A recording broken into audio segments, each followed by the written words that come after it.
Good evening and welcome to Livid Comics Lair. Tonight's guest is a teacher, writer, and artist living in upstate New York. He started his career as a graphic designer, working in the field professionally for over 10 years. After finishing his master's degree in art communication and education curriculum, he started teaching at the elementary level. Now, along with teaching, the future artist of America, our guest tonight writes, illustrates, and letters several books of his own, comics such as The Offspring, The Loved Ones, Shady Lady, and Evolution. Please welcome our friend, Mr. David Whalen.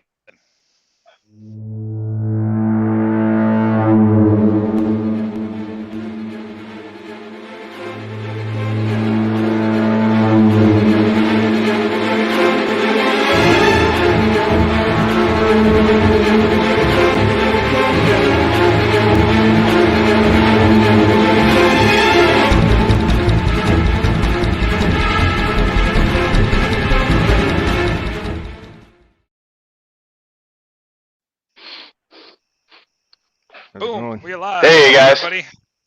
Hey. Welcome to the show, bud. Great intro. I love it. Yeah, thanks. Oh, thanks. Joel did that. Yep.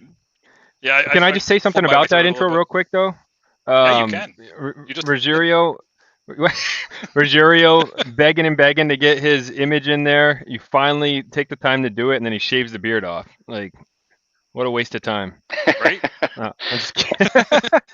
It's fine, don't worry about that.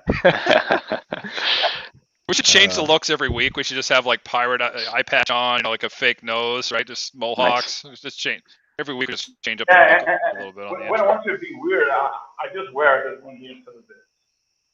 Yeah, there you go. Oh, there you go.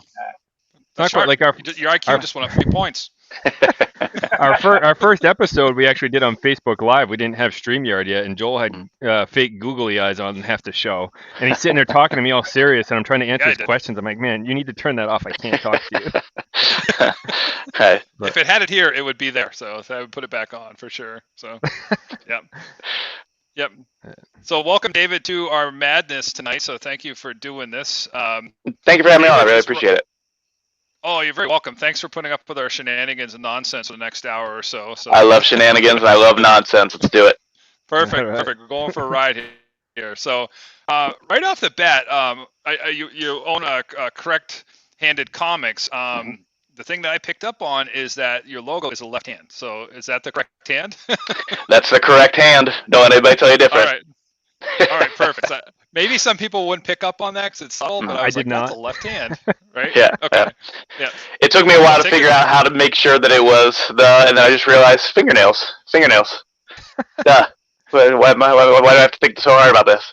I was just at a convention up here in upstate New York where I am, and I had at least a dozen, half a dozen left-handed people. Oh, I'm left-handed. I love your slogan. I love your logo. Oh, I'm left-handed. I love your logo. I'm like, oh, thanks. Yeah, I'm lefty. I'm surprised I didn't catch that like Joel did. Ruggiero, are you and Joel both righty? I guess I didn't even know that. When I was a kid, I was left-handed, but my mother, she was kind of superstitious, and she thought that it was a bad omen for her first child, and then she forced me to do things using my right hand, so I can draw and write with my right hand for all the other stuff I do with my left. Mm-hmm. That's wild. I have a similar situation. It wasn't superstition. It was just that my dad, I write lefty, but I do pretty much everything else with my right hand. Like baseball, I throw with my right hand. I can bat from both sides, but like football, basketball, everything's with my right hand. And it was because my dad was trying to teach me when I was younger, and he was right-handed, and he just was teaching me everything right-handed. So like I just got used to it, and now I'm ambidextrous. But Nice. Yeah. I had a few teachers who tried to take the pencil out of my left hand and put it in the right hand, but for the most part, everybody just like, oh, he's left-handed. Okay, like this kid's got enough to worry about. Let him just write with his left hand. Yeah, some say that. Yeah, that I'm kind of a freak like John. I'm ambidextrous like that, so I do most things in life right-handed, but all sports I do them left-handed. And then also when I'm oil painting, I'll actually paint with both hands because I found it was really tiresome to like reach over the canvas like this for hours on end. So I just come up with the left hand and paint the stuff on that side the canvas with that hand. Yeah. And I didn't actually think that through. It wasn't something that I was consciously making that decision. It's just one time I looked over and I'm like, oh crap, like I'm painting with my left hand and think about it, right? Because as soon as your mind starts going that way. But they do say that left-handed people are allegedly more intellectual because it gets into that. Right. I agree with that 100%. I think that's a fair assessment. Yeah, 100%. Fact. It's a fact. Well, you got us fooled so far with all the art you're creating. Oh, good. So we can stop right now. I can just get off, and everybody thinks I'm super smart, which is not the case. Yeah. My wife would disagree with that statement too. Yeah, man, you've been putting out a prolific amount of work with the Offspring. So why don't you take us through that series? You got, what, 16, 17 issues out now? Yeah, just put out issue 16. We're currently working on issue 17, about halfway through it, and issue 16 came out in the middle of August. And it's really been a labor of love. It's a story that I've had and characters I've had for the last, it's got to be 25 years.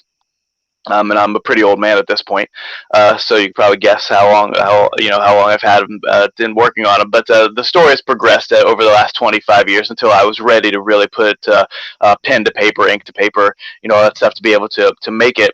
But essentially, it's about the genesis of it was.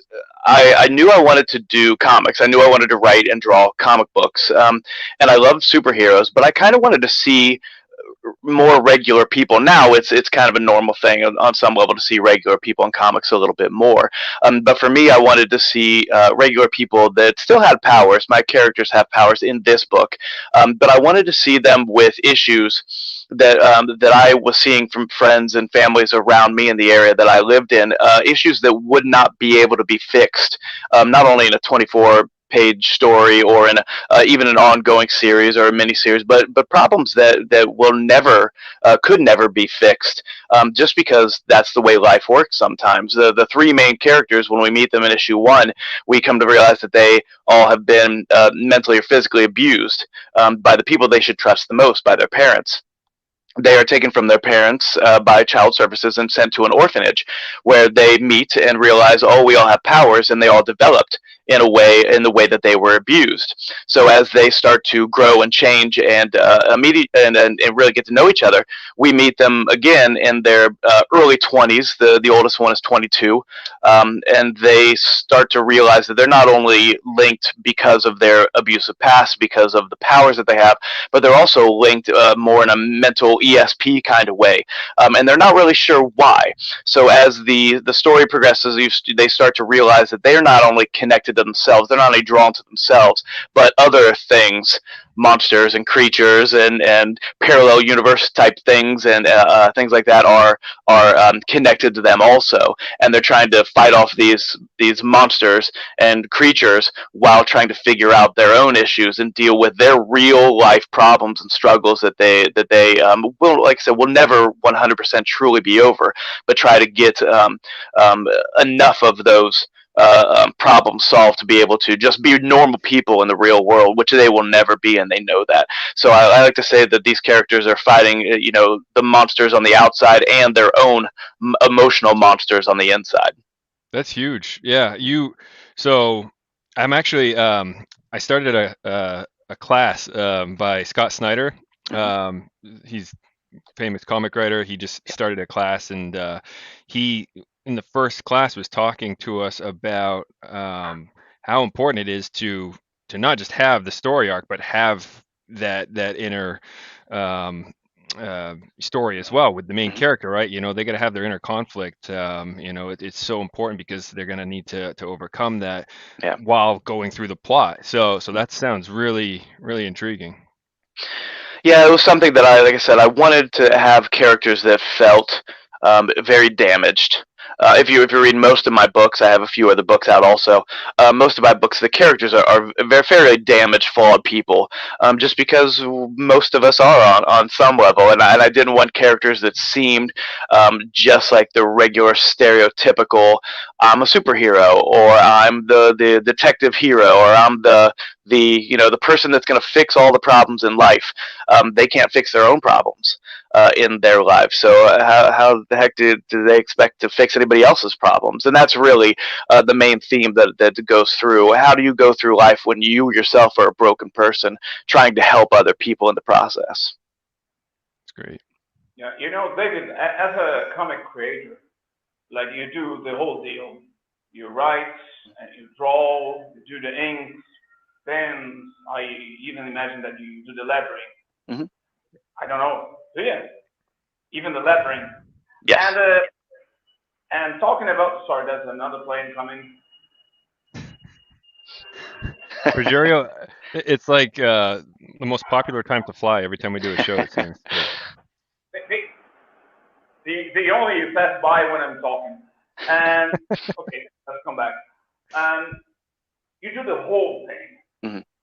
And for talking about Offspring, you're on the number 17 now, 17 issue, and you have projected 50, if I'm not wrong, 50 issues. Yes. It is a very, very long. It's a lot of work for 50. I can't even imagine a project like that. Mm-hmm.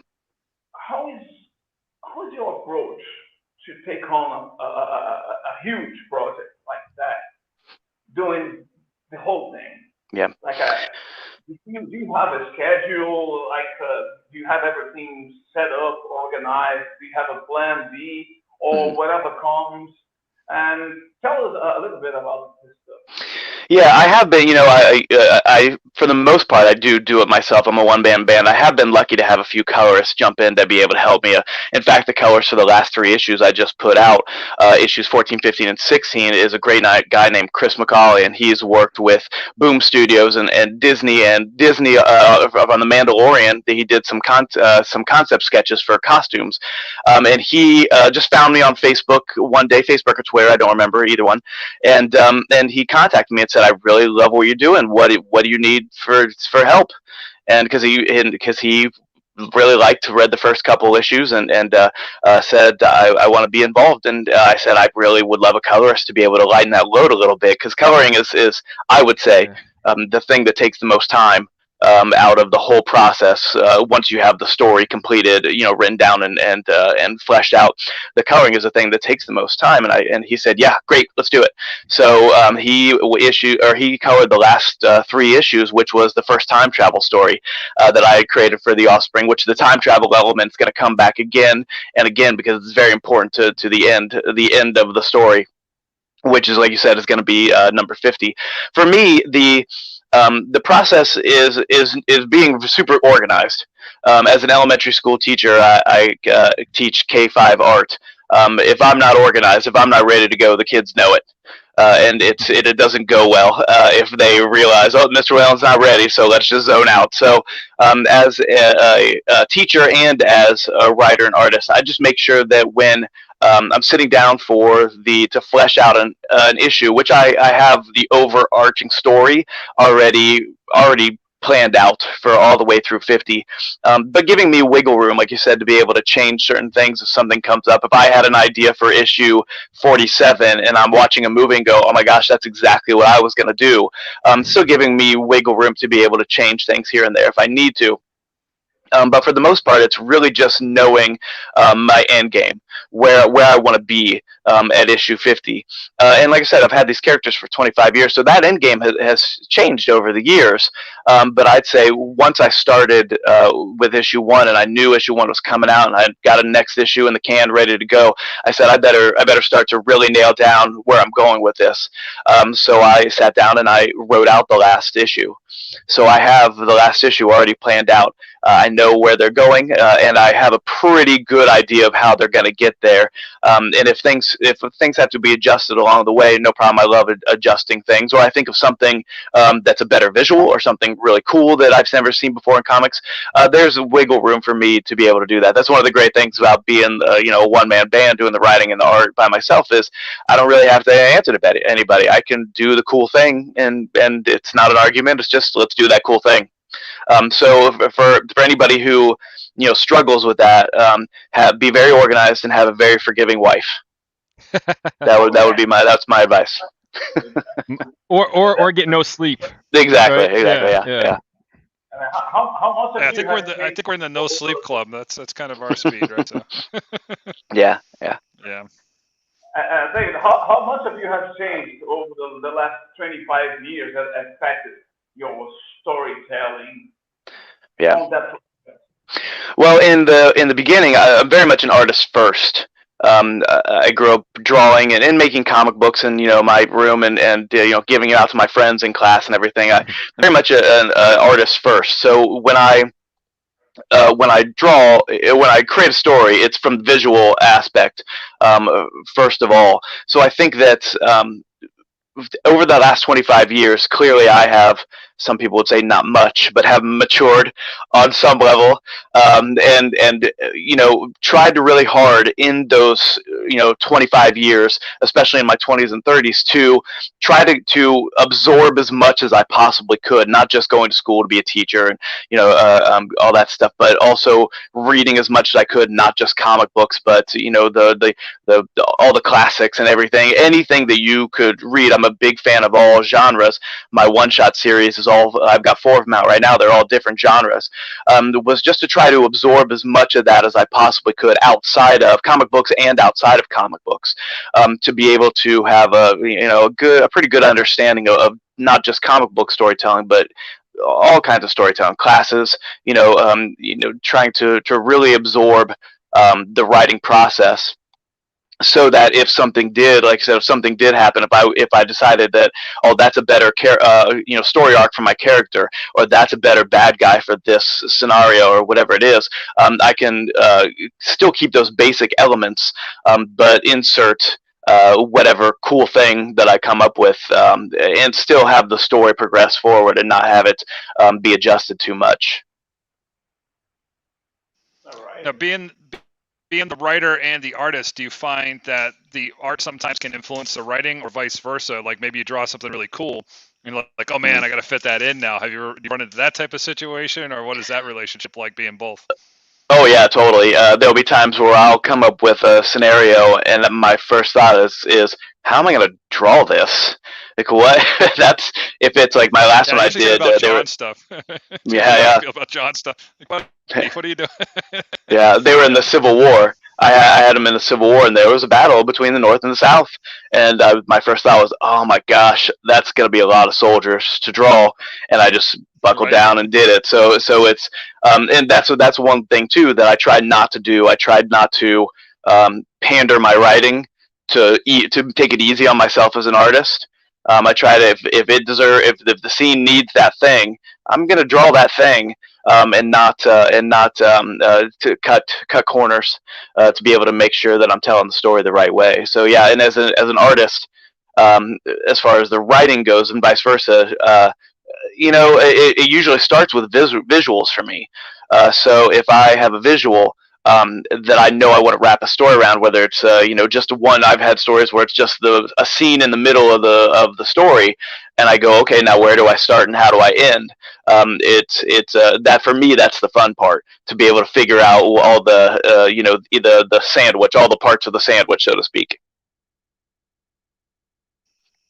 Yeah, I could see that. Yeah, like you might say, well, we're just going to do all hand scenes or something. We don't want to draw this guy, so we're showing him from the back, right? So I can see to your point, right? Trying to cop out on some things, maybe sometimes if the writing goes that way. But it's cool that you're willing to dive in and not let that compromise the writing, for sure. Yeah. I was gonna say, so you said you were an artist first. Obviously, you teach art. You went to school for art. When So what have you done for training on the writing side? Obviously, I'm coming in from the writing angle. What sort of labors did you go through to get to the point where you feel like I mean, I guess the good thing is, right, is you're writing a script for yourself to draw. So like, in your head what you're saying. Obviously, in my situation, I'm writing for these guys. But what did you go through determining the best way to go about writing the script? Outline, script, right down to the final point where you're ready to go in there and do it. Yeah, well, just like with art, I was very lucky. I had parents who knew right away this is what this kid's doing, so let's just lean into it. So when I was very young, my parents allowed me to start taking figure drawing classes, nude figure drawing classes, at the local community college, a half hour away from my house. And as a 14-year-old, that's not a thing that I think most parents would let their 14-year-old kid do because they just think he just wants to look at nude people. And that was it. Really was an eye opener to me to know that if this was something that I wanted to do, I would have to seek out those places to be able to learn that. So I did the same thing with writing. While there was some classes with writing for my degrees for being an art teacher, I would just take classes at the community college in my teens. I would really focus when I actually had a 10-year break between my associate's degree and my master's degree, so there was opportunities there for me to be able to do a lot of self-study, but also take those classes at community colleges or online to be able to really understand story structure, to really understand the struggle of a character, that inner struggle and outer struggle that a character needs to have to make it all interesting. So it was some professional schooling, and others really me just trying to learn not only the story structure, but also my style and how I wanted to be able to, in some cases, cross genres and tell different kinds of stories with different kinds of characters. There's the first thing you learn in art school is there's nothing new. It's all just variations on a theme. So trying to find that theme and the variation that is going to be the best for whatever story you're trying to tell, and that's, for me, that's again the fun part. Yeah, that's great. We're all about cross genre over here at Livid, so we love Yeah, sure. We mix improbable things. Baseball and horror and comics. Baseball and horror. Yeah. Yeah. That's a good combination. I like that. Yeah, that's good. And we got Ewell, which. Oh, sorry, Rogerio. Those guys, they didn't know that in Brazil we don't have the slightest idea of a baseball match would be. I don't know. I have to make, apparently I make so many silly questions about the game, about how to pitch, what's this, what is that. And, I use my ignorance and I just guide it with art. So I try to direct the eyes to the main thing, just to disguise my lack of understanding of the baseball and other things related. And that makes me feel a little bit like an imposter. And talking about that, ego is one of the biggest sparks for us, right? Because if it was not for our ego, we wouldn't even bother. But the problem is, have the ego in balance with your mind health. To do your thing, being able to see what is wrong, and being able to correct what you should do, what you should have corrected, and being able to just turn your head off those negativity people, because they are out there, and we all have social media profiles, and sometimes they can be mean to us. And how does that play for you when you have some bad criticisms or anything? Do you balance criticism with the compliments or whatever? It's part of the deal. I think any artist walks in knowing, hopefully, knowing, especially when you get to my age, that you're going to walk in and there's going to be people who get it and love it, and there's going to be people who don't get it and don't love it, and that's okay. I say that, I've said this on other podcasts before, but in other places, that there are a lot of people who really love Star Wars, and there are a lot of people that really hate Star Wars. So for me to walk into this business thinking that everybody's going to love what I do, and everybody's going to get it, and everybody's going to think it's the greatest thing since sliced bread, is foolish. So what I try to do is I try to absorb those criticisms. Again, as an art student, that's all half of your schooling is them telling you why you're bad at it. So to be able to take it, because you have to have thick skin. So when anybody comes to me and says I didn't get it, I'll say that's okay, no problem. If you want to try to get other things that I do, great. If you want to move forward with your life, that's okay too. It's not a big deal. But I think that because I write and draw stories that people that I know I would like, I think that other people will like it also, or at least I hope so. And I've gotten over the last, let's see, it's been about 5-6 years. I've gotten more positive than negative, which is good. And I think I just keep moving forward because I know that the story is worth telling, not only for me but for the future of my family, to be able to say, oh, your dad, your grandpa, your great grandpa did this thing. So if you want to do something, you go out and do that thing also. Yeah, fantastic. Yeah. Fantastic. Yeah, we talk about that. Once it's done, it's done. That thing will live on forever, right? That's kind of the cool thing about getting the book done. Oh yeah. One of the things I wanted to ask you too is, especially teaching kids. I got young guys too. My kids are 4, 6, and 8. So art is always proverbial. So every child starts out as an artist because they use that form to communicate, right? Mm-hmm. Everybody's an artist when they're a kid, but somewhere along the way they lose that, right? I'm wondering if you see a transition like that from a kindergartner to a 5th grader, where they stop being as visually communicating and kind of lose that inner artist that's in all of us as a child. Do you see that kind of taper off in some people and obviously continue in others like ourselves? Yeah.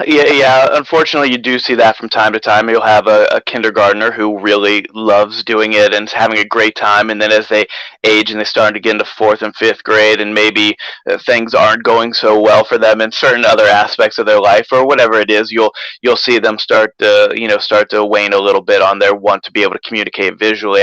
I think that it's as an art teacher, it's frustrating to me that in the 21st century we still have to convince people of the importance of the art in our society, in our culture, in any society all around the world. I am lucky. I think that I live and work in a district where the administrators, while they don't understand what I do 100%, they understand why it's important. Because I tell the kids all the time, it's not just drawing pretty pictures. It's learning and understanding to see your world better. It's problem solving. It's critical thinking skills.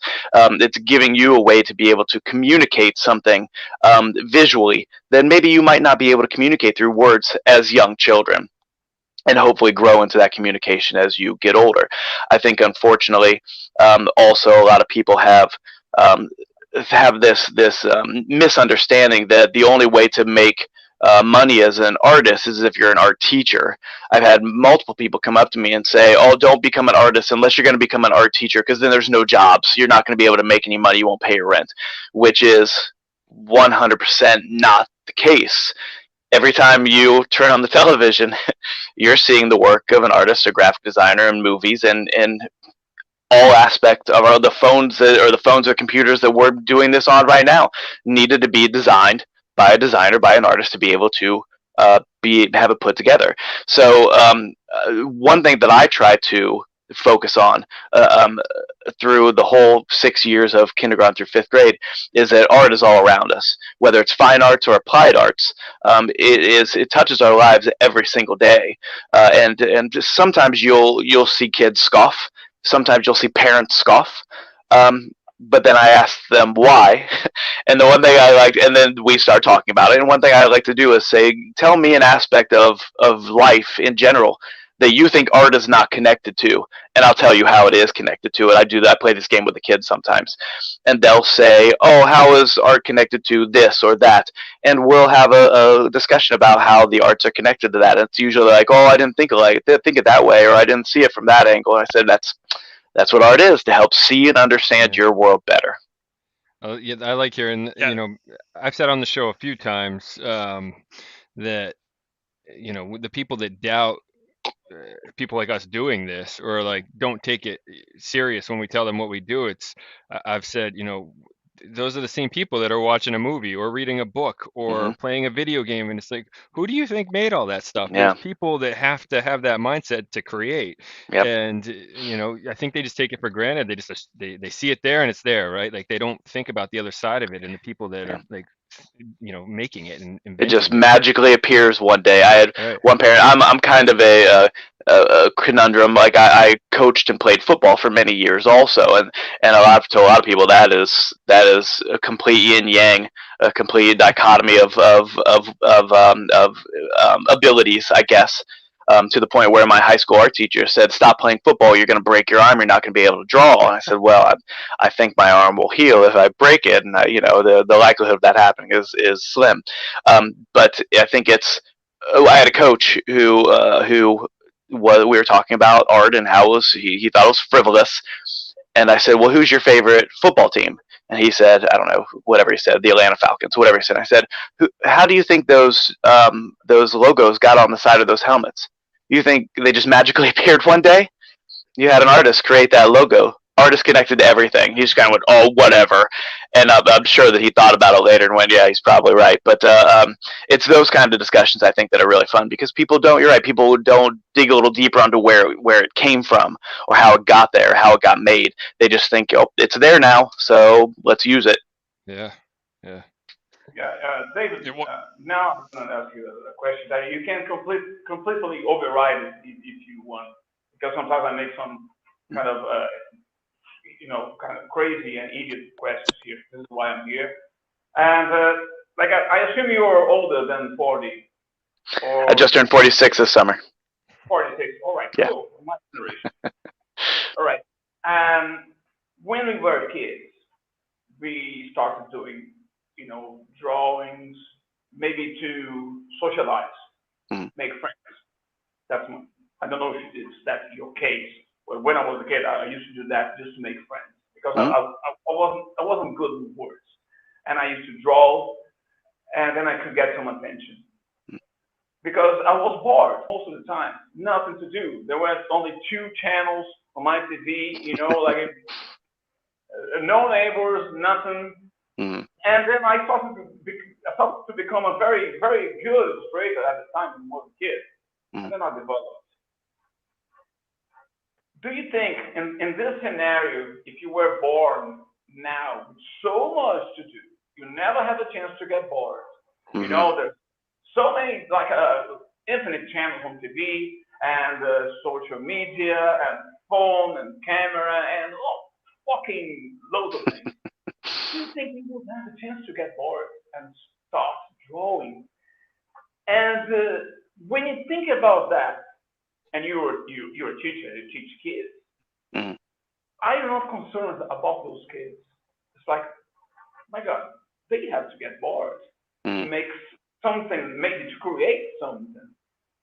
And how do you see this new scenario that we are on now?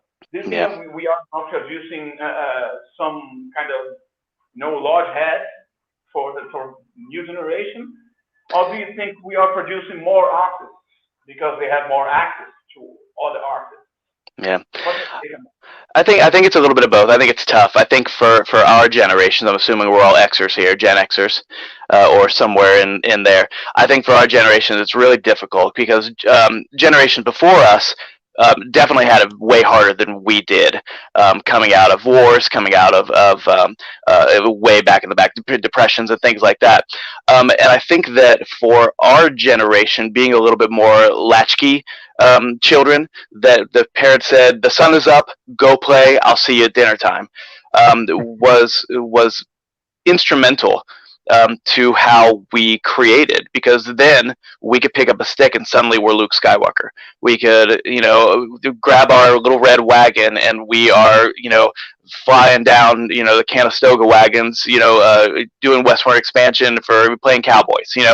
It definitely was a time of so much want to be able to have your own adventure as a kid, and it definitely was instrumental in me as a creator really using my imagination, really understanding how to use my imagination, being the one of my 5 brothers and sisters who came up with not only the game we're playing, but then started introducing storylines to it. Oh, you need to do this because this character could do this, doing that kind of stuff. I think that for this generation coming up here, I think that the want to create is still there. I think it's just going to be different than what it was for us.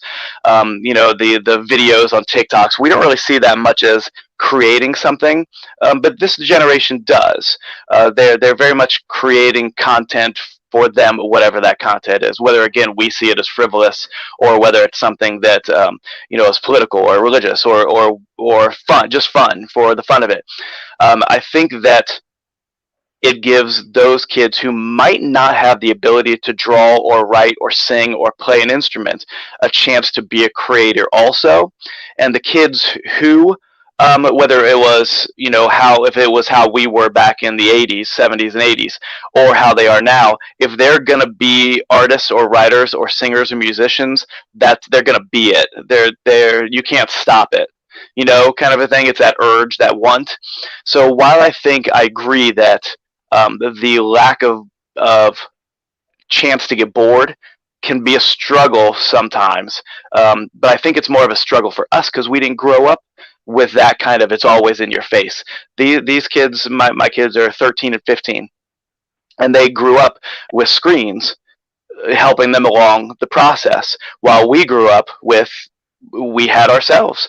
We had, mom and dad were doing other things. We had our stuff. My parents were very there for us. I'm not saying I never saw them or anything, but they gave us the ability to be able to go out and use our imaginations. I just think that the adjustment of imagination is going to be different than it was for our generation. But I think the ones who are good, who are creators, are going to be creators, whether there's a screen in front of them or not. We see it now. There's a lot of people using those screens to be able to create great artwork. I'm pretty traditional, pen and pencil on paper. But there are a lot of artists who already are working on those computer screens and making incredible art with it. So I think it's for me, it's very much perspective. I try to give my kids a chance to be able to see how other people create in that media, but also say, okay, now it's time for you to go do your thing, whatever that thing may be. Yeah, that's a good question and answer. Yeah, Rogeri, we might have to have you pop the cans back on because you're a little quiet there, buddy. So we might have to have you put the headphones back on, just to let you know. Yeah, it's a little muted. So Dave, I was gonna, one thing I wanted to point out, going back to the school thing, for me, I always found school to be kind of under challenging and not at my speed, right? I was always maybe a year or two ahead of what the curriculum was offering. So I was, what do they call it? I'd always say kinesthetic learning, right? So when I was drawing, for me, I was actually able to focus and pay more attention to what was going on. And this was at work. This is kind of how John and I met. I would be at our day job. I would be sitting there drawing, doing the job, or talking on the phone to a lot of clients, things like that. And I remember getting a detention from my science teacher for drawing because she thought I wasn't paying attention, right?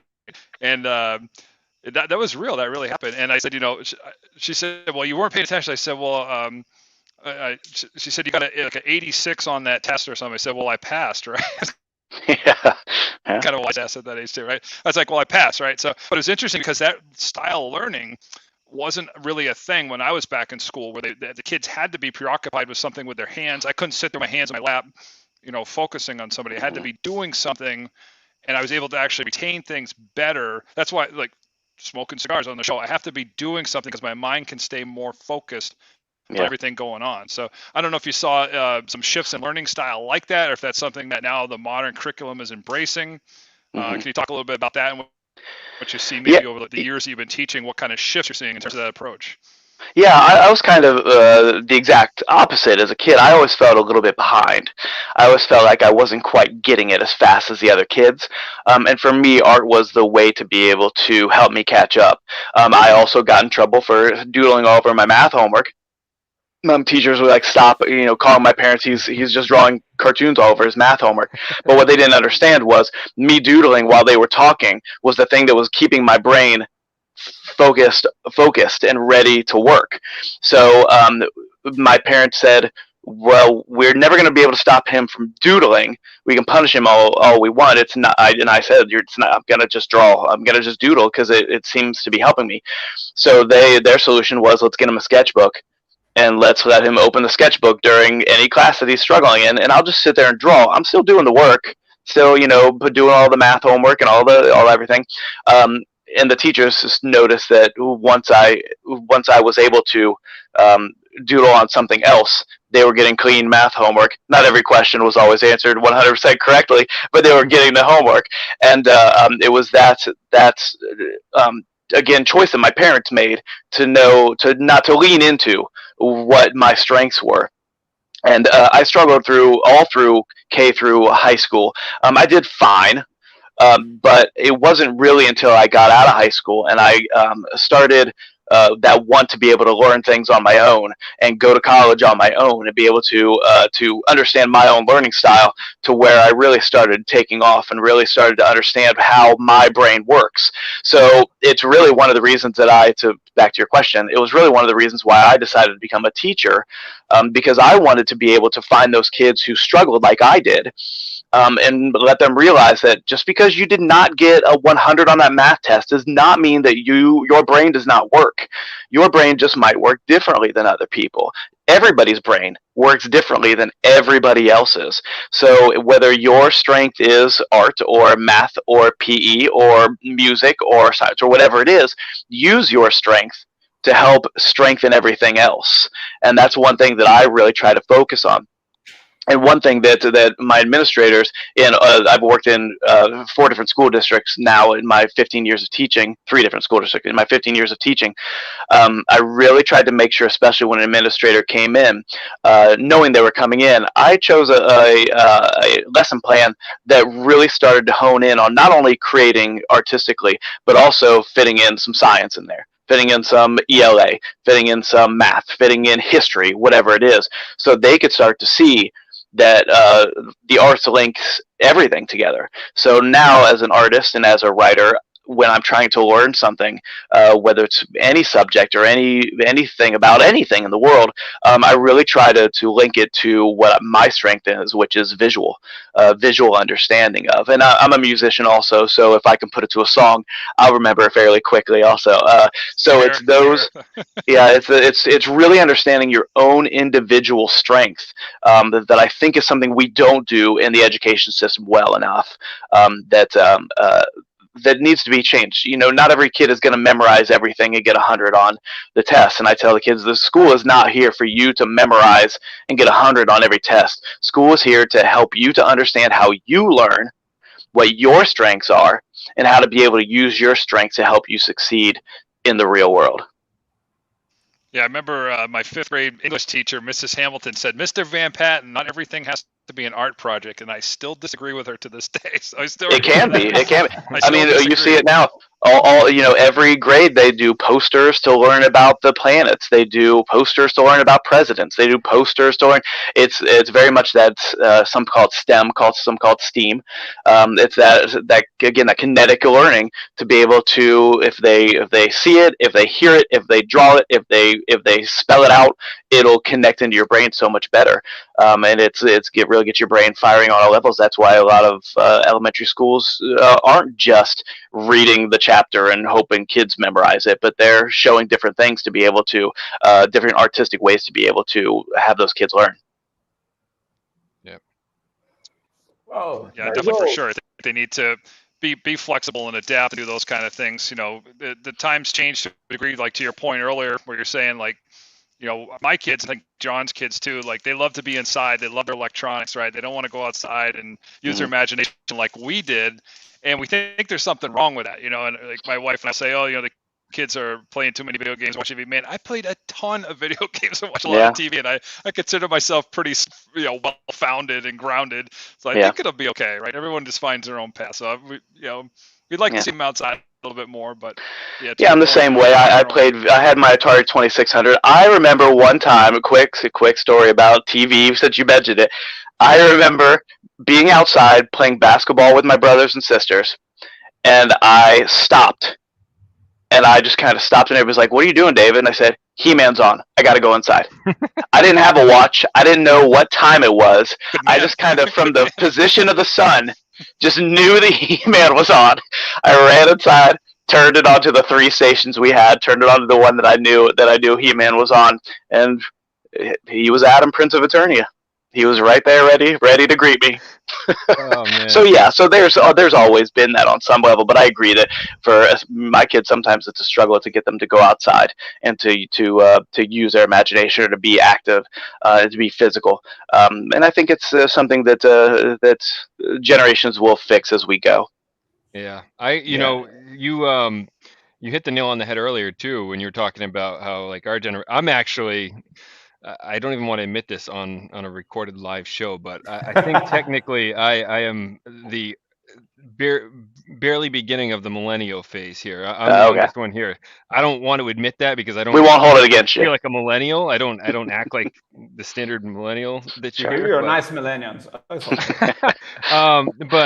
But yeah, I grew up the same way. It was you're outside till dinner time and.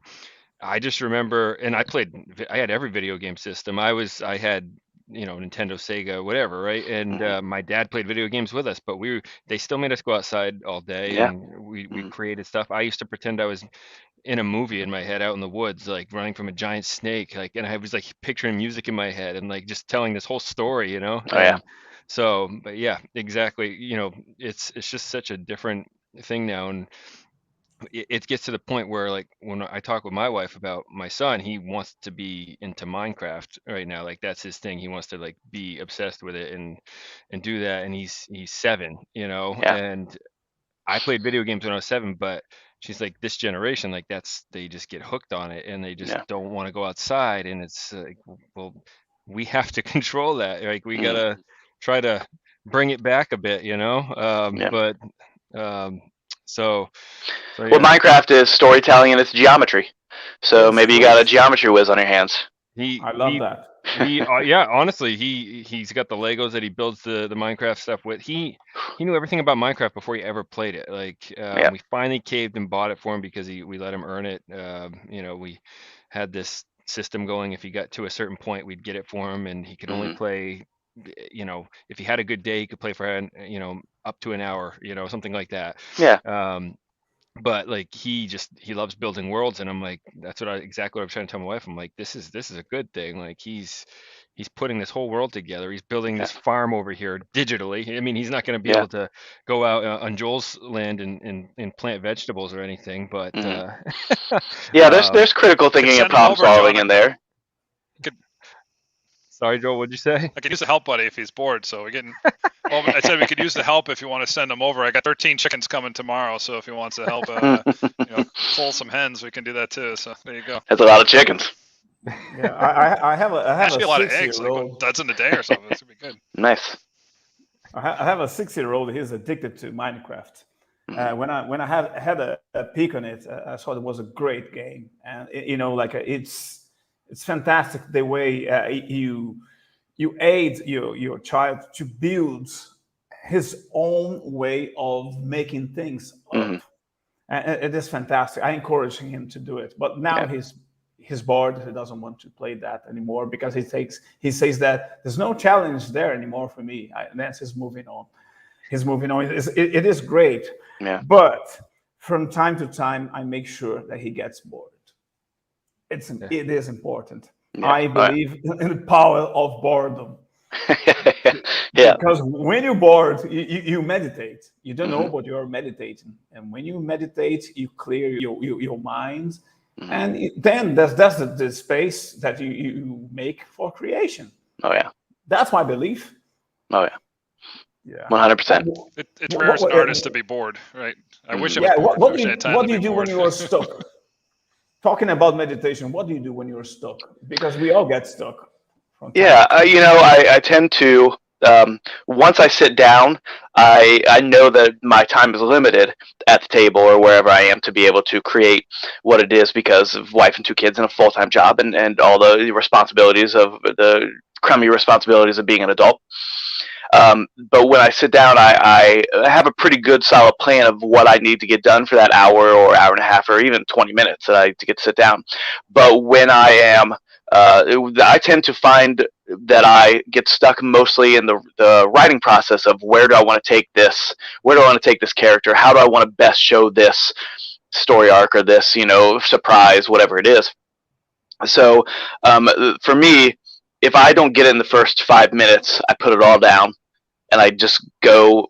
My kids, we go for a bike ride, or I'll play my guitar for a few minutes, or I'll play game basketball with the kids, or we'll go swimming or whatever it is. And my wife at the beginning, I've known my wife and I have been together for 20 years now. At the beginning, she would ask me if are you all right? Is everything okay? Because I would just kind of stop and kind of get that far off look in my eye kind of thing. Because as I'm playing basketball or as we're riding bikes or as we're going on a picnic or as we're whatever it is, I've still got the problem in the back of my brain. So letting go of it helps me to really focus, what I want to do later on, or it just kind of pops in my head at some point. I'll stop and I'll just kind of like shoot up. And at first, 15 years ago, my wife said, "What are you doing? What, are you okay? What's wrong?" And I wouldn't answer. I just go and have to write it down really fast so that I wouldn't forget what it was that I just thought in my brain to be able to fix that problem. And now, 20 years into it, my wife sees that, look, she's like, "You're not looking at me, are you?" And you're looking at me, but you can't see me right now. Go write it down, and I'll stand up and I'll write it down. I'm gonna timestamp this so my wife can watch this, because I made the joke on this show. It's she'll be like, "Hey, do you remember to do this or that? Like, did you call this place?" I'm like, "No, but I thought of this. I finally got thought of the story arc, like where I need to go with it." And it's like, okay. Yeah, no, I didn't do the dishes, but I got some 24 pages plotted out. Yeah. Oh, yeah. Great. Yeah, we had I'm really happy for you. We had a horror author, Alan Baxter, on a couple weeks back, and he talked about how his wife would come into his office to talk to him, and she would just see him like this, like staring at the ceiling. She's like, "You're working, I'm sorry." Like, and just walk away. He's not typing. He's not writing a book. He's just sitting there thinking of the story. Yeah, I get it all the time not all the time from people sometimes, especially my brothers and sisters, where I'm just staring off to the side there, and they're like, "What are you looking at?" I'm like, my eyes may be pointed towards something in the real world, but I'm inside here right now. I'm trying to figure this thing out in here, the problem that I've got. And it's funny to me because I saw something online the other day. I don't remember where it was. I'm very much a visual thinker, and they was talking about how a lot of people don't have pictures in their brain. Maybe it's words that pop up. Maybe it's just whatever emotions that pop up to help them figure out whatever it is. And that was amazing to me. I looked into it. I wanted to look into it a little bit more.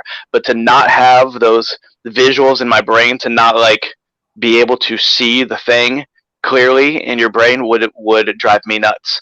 So I make the joke, I don't know how normal people do it, to be able to live in the real world and not have the ability to be able to have a full storyline in your brain and not lose it so you can get home and write it down real quick.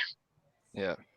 Actually, there are people that cannot visualize things. Yeah, it's kind of a psychological condition because they cannot, think about an apple. They can see an apple. Yeah, if there's not an apple in there, I think that's crazy because I'm pretty much as you are. Like I think in images, but I don't need words. I think in images and feelings. And sometimes I have a hard time translating into words. Imagine that. And it is a struggle for artists, I think. But some people are so good with only, making up words and phrases and expressions just to display their ideas. And I envy them most of the times because I struggle that. It's a hard exercise for me to do that because when we are communicating, I cannot only, send you images. I upload an image directly to your brain. That's not the way it works, folks. Not yet, anyway. Not yet, anyway. Right, not yet. Yeah, no. Yeah. This is why I love so much comics, because comics, it's something great when you don't even read yet.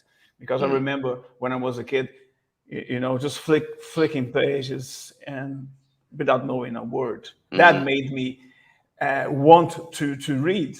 And this is why I still believe in this kind of media. Yeah, I mean, if it's drawn right, you don't even need to know the words, right? You can see by the emotions in the panels. Yeah. So yeah, I agree. And that's another reason why I love playing with different genres also, because you can have a different voice for each different genre, each different character, each different whatever it is, whether it's horror or whether it's a superhero thing or whether it's like a dark noir mystery type thing. I think that communication visually is so important and very difficult for some people to be able to pull off. So I thank my lucky stars every day that I'm not an accountant. I don't have to do that kind of stuff. No offense to any accountants out there listening. Yeah, I don't know if there's any watching us, but you never know, right? So I was gonna say, you mentioned like you got to get home and write it down. Like smartphones have been a lifesaver from that point of view. Like I just pulled it up here so I could show it, like you have to see with the reflection. But like this is all different story ideas. Like if I think of something in the middle of the night and I wake up, I don't have my laptop. I'm like, I grab my phone, or like if we're doing something and my wife's like, get off your phone. I'm like, no, I like just let me type this real quick. Like so. Yeah, you got to get it down. You don't want to miss it. So I think I still have the mindset of that Gen Xer where I'll call myself and I'll leave a message from time to time, or I'll message myself something if I don't have anything to write, like if I'm in the car or something. But for the most part, I have this is my clipboard. I'm working on the cover for issue 17 right here, and I have this is my outline for all the Offspring. That's till issue. Let's see. So this is the whole thing there, all outlined out. Not a big outline, but I've got the basic idea. And then here's some spaceships I was working on for my next 100-page graphic novel that I'm doing. But I have a list of, if I can find it. Here's my writing. So that's me filling out a storyline. And then I have a list of, if I can find it, here it is. So this is one-shots. And a lot of them are just ideas for the title. Ideas. Yeah. That's and cool. I'll plot it down, write it down. Some of them are crossed out because I already got to them.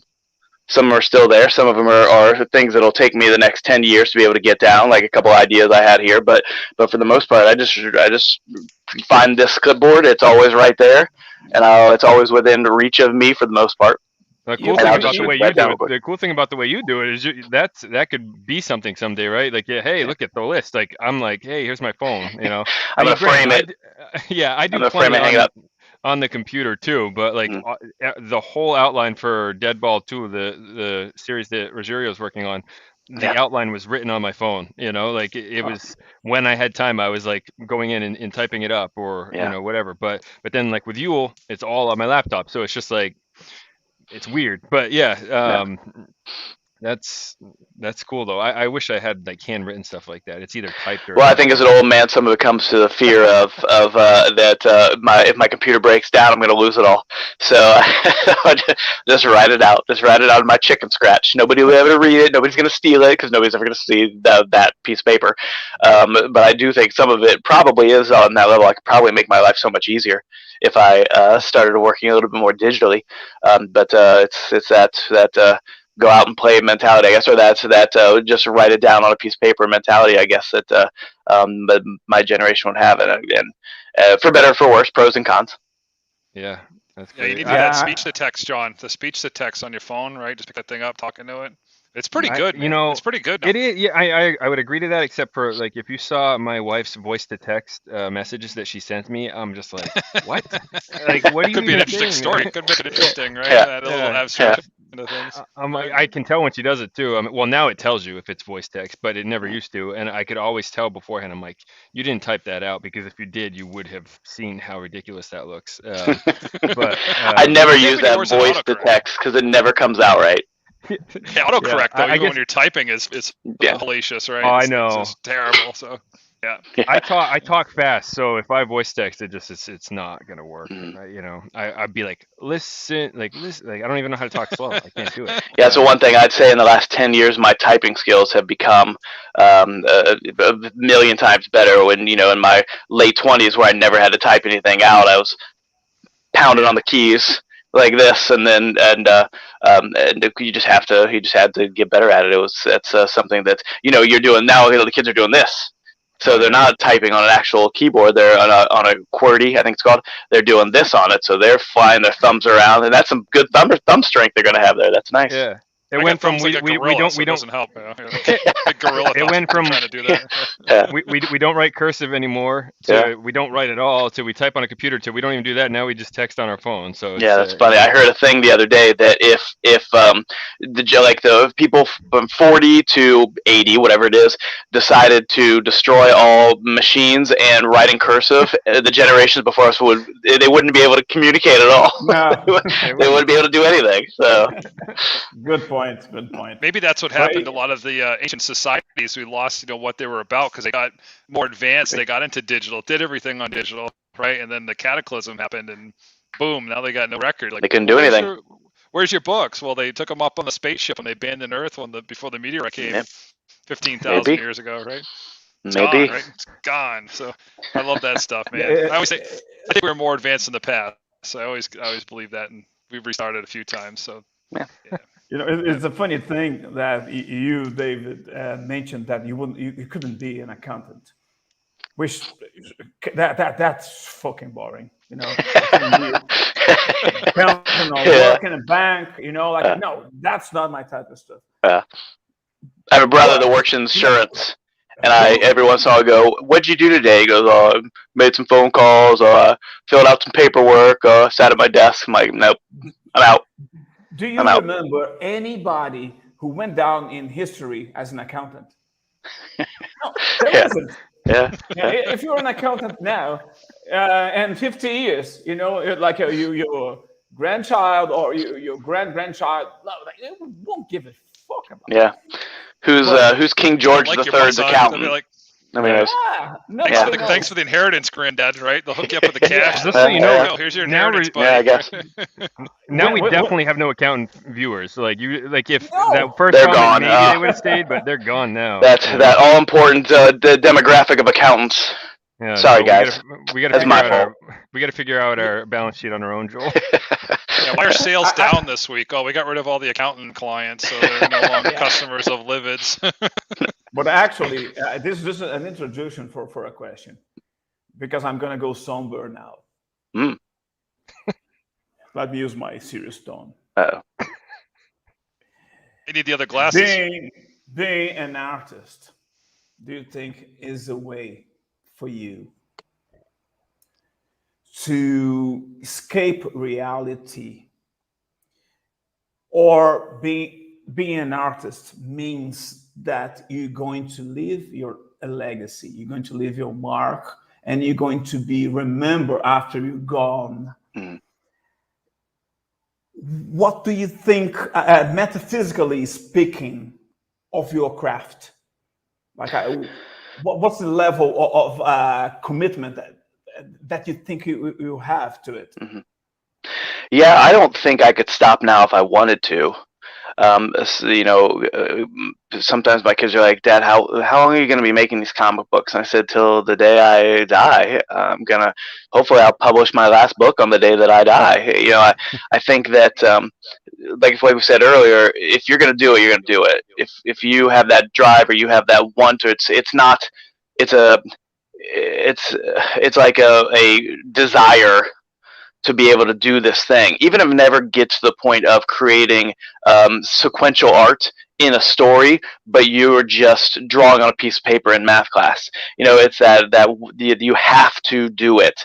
And if a person who is talking about, "Oh, I want to create a comic book. Oh, I want to write a novel. Oh, I want to learn how to play drums, guitar, keyboard, whatever it is," if you continue to just say I want to do that thing, but you're not doing that thing, you don't want to do that thing. Mm-hmm. You don't really want to do it. You want to talk about wanting to do it. You want to talk about oh, I wish that I could do this, instead of going out and do that thing. I think that for, like we said earlier, if you're an artist, you're an artist and you're going to art. If you're a musician, you're going to play music. You're going to whatever it is. And if you're an accountant, you're going to account, whatever that is.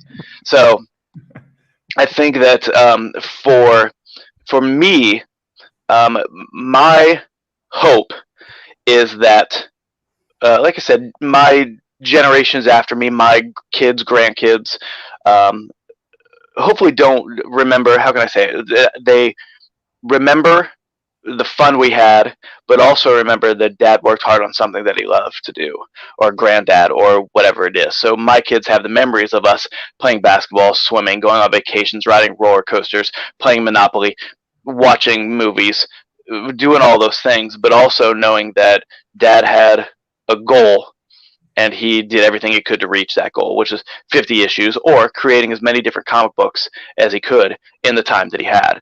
And I think that modeling of creativity, that modeling of drive, that modeling of organization, I hope is something that helps my kids to have those things later on in their lives. Yeah. You know, the crazy thing is that maybe in 100 years, somebody beneath you is going to be watching this. Isn't it crazy? Mm-hmm. Yeah, it is. Just imagining that. Yeah. Oh, yeah. You know, it puts a smile on my face to think that my great grandkids will someday read The Offspring and get a glimpse into who I am. It is now for them, which messes with our notion of time and space. And you write about that. You draw about space realities. We think about like how, I don't know, I mean, your kids are older than my kids and Joel's kids, but like, you know, my kid's 7. I named the main character in our first comic book after him, and he has the poster on his wall. Like he has the Livid T-shirt he always wants to wear. Like he thinks we're like famous, you know. And we're like, no, but we still have day jobs. But he I've said this on the show before. He asked if Will was going to be the most famous name in the world now, and I'm like, I just went with it. I'm like, maybe, and I'm thinking it's pretty much already the most famous name in the world. So you got that going for you. But you know, like we were interviewing Joe Bennett, which is the guy for Immortal Hulk, a couple of weeks ago, and my dog came to me and said, "You made it. You're talking to the Marvel man." Oh yeah, no, not yet. Like I'm on the way. A few more steps to take. That's some. Yeah. Someday. Yeah. Well, I was hanging up our banners, and my son, he's almost 5, goes, "We're open for business." It's awesome. Yeah, buddy, we're open for business. Here we go. You know. Yeah. Actually, it's about the perception, because you can perceive yourself as a star, or you can perceive yourself as a loser. It's all in your mind, because you know, like what would you think about somebody who's completely accomplished and kills himself? You know, like that doesn't make any sense. If you take into account the reality we are living in, sometimes I think about some of those artists that I really I admire, and they have, you know, they put an end to their own lives. I can't judge. I don't know what they went through, but I said, fuck, this is not about making money. This is not about being famous. This is about something else, and I still did not figure that out. But you know, the drive is the same as yours. It's like doing what you have to do. An accountant accounts. An artist creates. Yeah. And I think it's I think like you're absolutely right that a lot of it is perception, and I think that a lot of people perceive the bad things that happen as obstacles. And I tend to see, not that I have the perfect scenario for how to live life or anything, but I tend to see those bad things that happen as learning lessons. as what can I take from this to be able to make myself better? What can I take from this mistake that I made, or this thing that happened to me, or whatever it is, and how can I use that to be better? And I think a lot of people, unfortunately, the way the world handles, mental illness, those kind of things, isn't helpful to people being able to get over those kind of things in their life. And it's one thing that I kind of touch on in The Offspring a little bit, about the mental health of these three kids that are clearly struggling in their lives, and how they're kind of on their own. But I think that as a society, we don't let people learn from their mistakes. We just remind them of them every day. Right? Does that make sense? It does, because we live in a sick society. Like people want to see you fail. And you have to fight it. You have to fight it. And there's a difference between obstacle and a hurdle. I think obstacle is something that is there on your way. The hurdle is something that you overcome. And I have to see obstacles as hurdles, and we have to overcome them. Sometimes you're going to step on one or two, but you keep going. That's it. You don't have to be the first place to get there, but keep on doing your stuff. Yeah. And as a writer, that's one of the things I make sure my characters do. It's like that visualization of the mountain of this is the story, and then the apex of the story, and then the story, going down to the conclusion. I try to, for whatever story I'm doing, what is the thing they're trying to climb over, to be able to get, like, it's the visual thing in my brain of the character going up and then seeing whatever the thing is that is the obstacle, the fight, or the thing that they need to fix or get over or do, to be able to help tell the story. And it's that that obstacle that really, for me anyway, I try to make it as personal as I possibly can.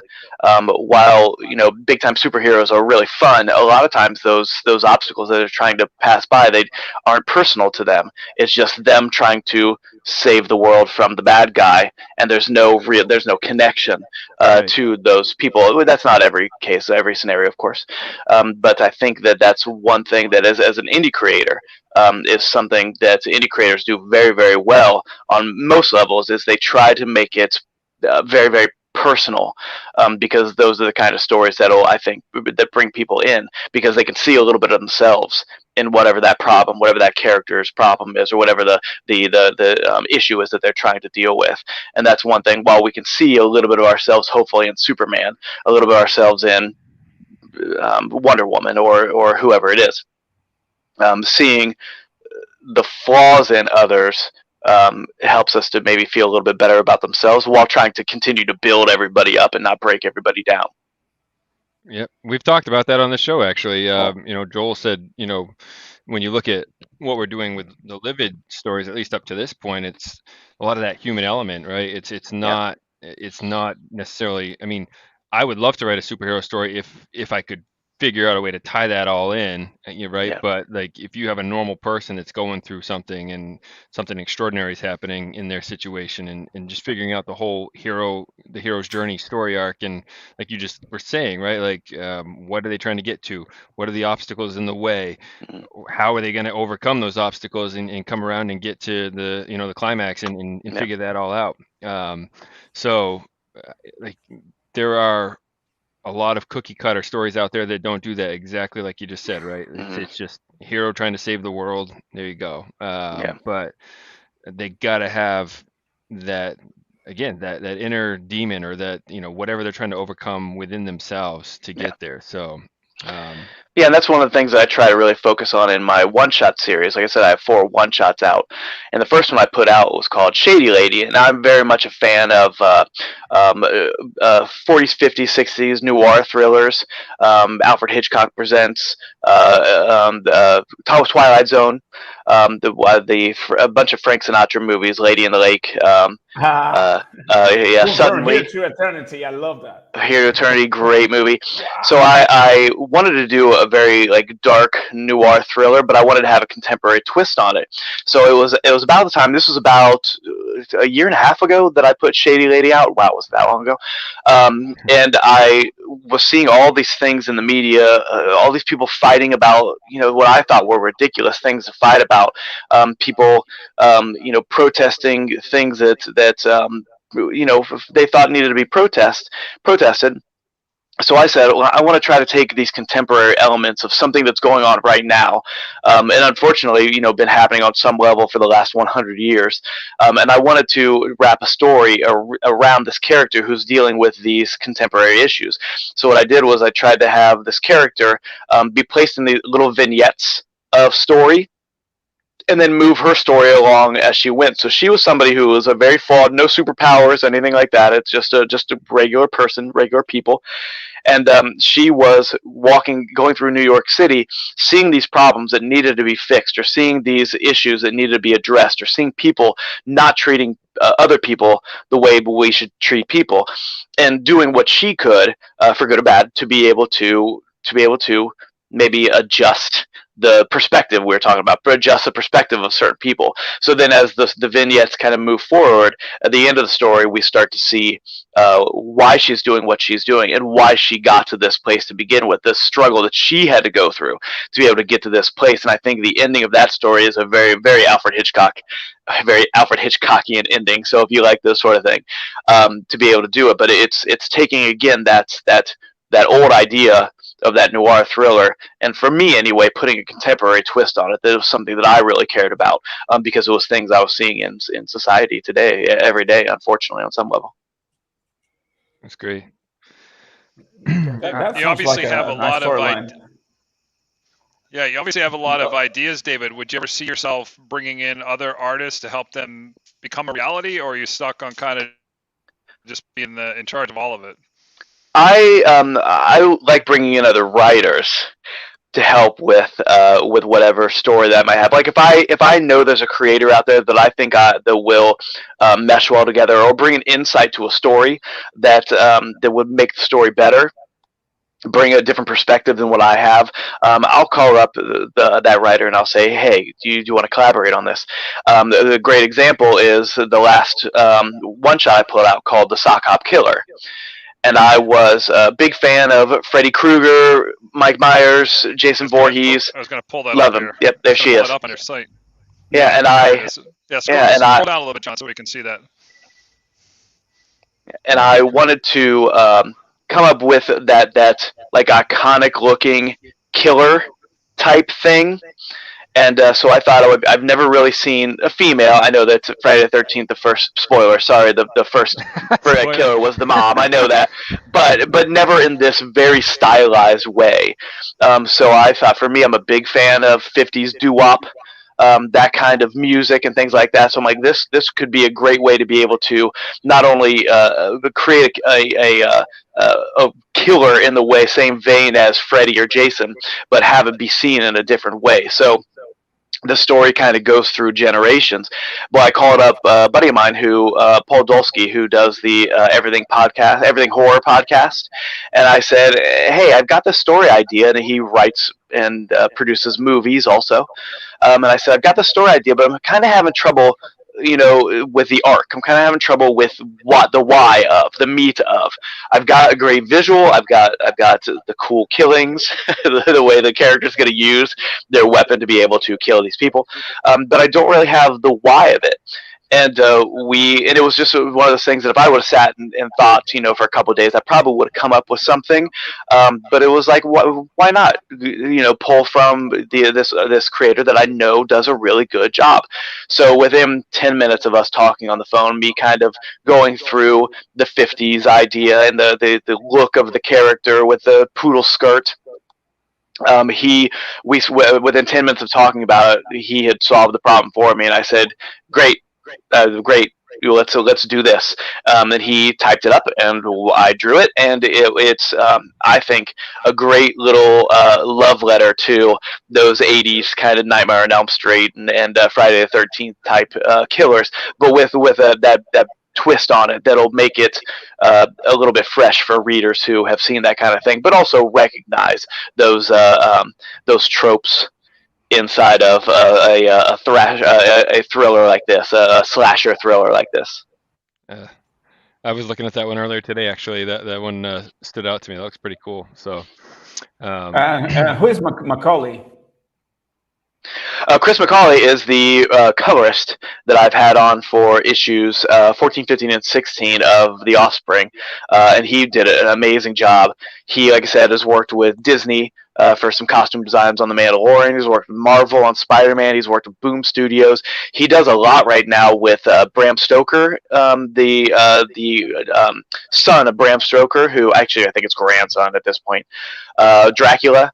They do comics using the property of Dracula. It's amazing stuff. He's a great writer. He's a great creator. And he's the guy that I said, he called me up and said, hey, I love what you're doing. What do you need?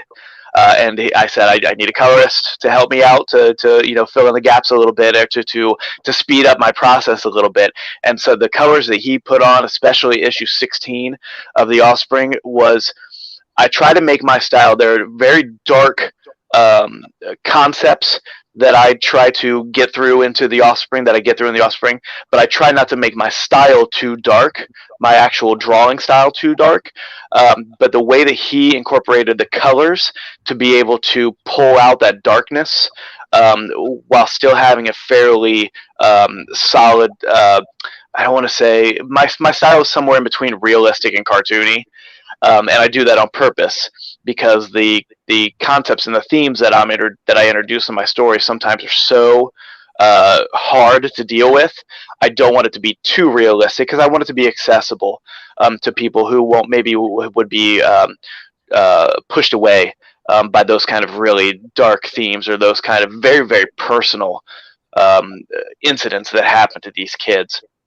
But the colors he put on for that storyline, where they time travel back into the Civil War, and there's clearly the kids dealing with issues, not only their own contemporary issues, but the issues of the Civil War and the place that they're dropped down into.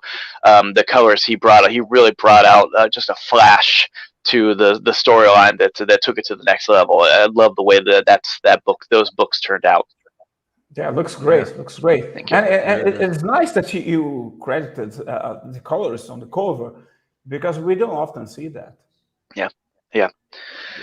I whenever somebody comes in to give me a hand on something, I really try to make sure I give them as many, especially on places like this, try to give them as many shout outs as I can on social media on things like this, because really they, being a one-man band, sometimes can be daunting, and a lot of pressure on you. So somebody calling me up and saying, what do you need?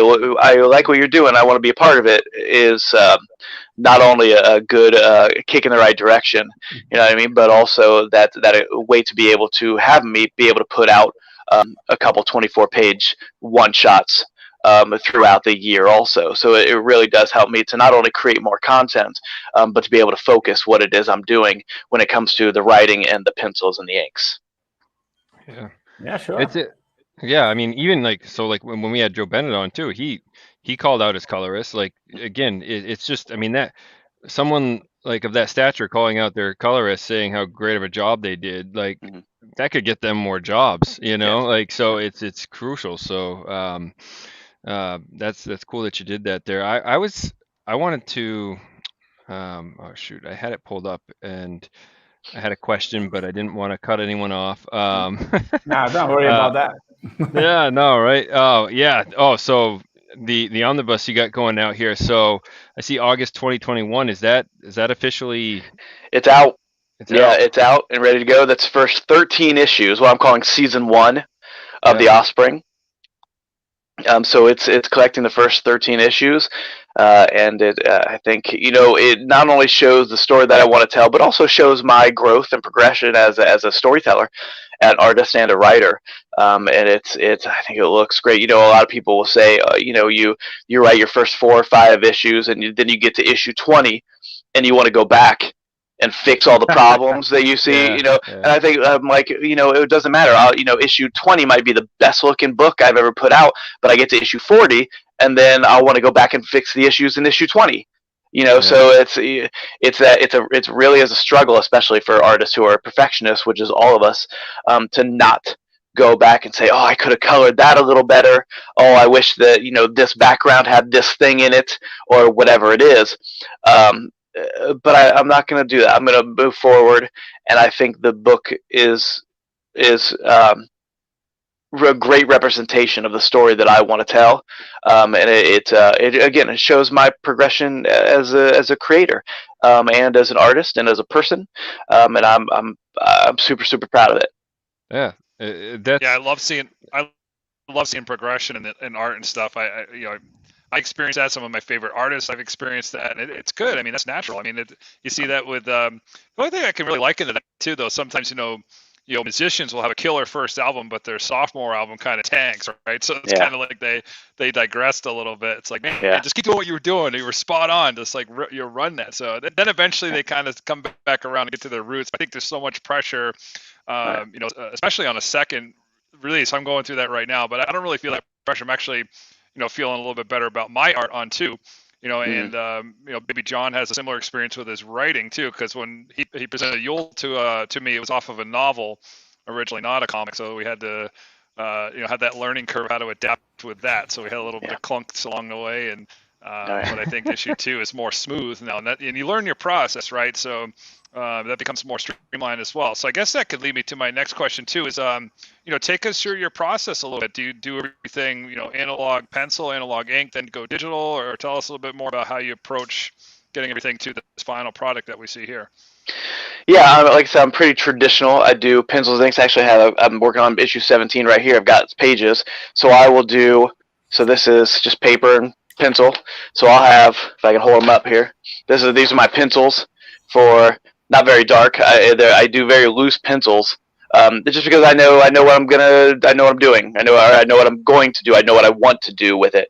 So I'll go in and I'll get the basic idea. This is after thumbnails, so I'll thumbnail it out in similar to my clipboard over there, and then I'll go in. Let me back up here and see here. And then I'll go in. This is my, I haven't added some of the darks in there, but this is essentially the first page of issue 17.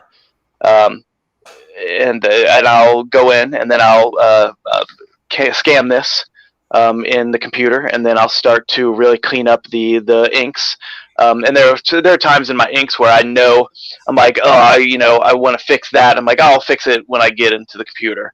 It's not that big of a deal. I can clean that up really easily. Sometimes I'll use the little whiteout strip tape thing to be able to, if I really want to fix something right then and there, because we're perfectionists. But for the most part, I'll do a lot of my cleanup in the computer, coloring in computer, in Photoshop and Illustrator, using Illustrator for my letters, and then make sure that it's all formatted. As you guys know, as a publisher, the formatting can be tricky sometimes, because if you're trying 5 or 6 different platforms, each platforms want something.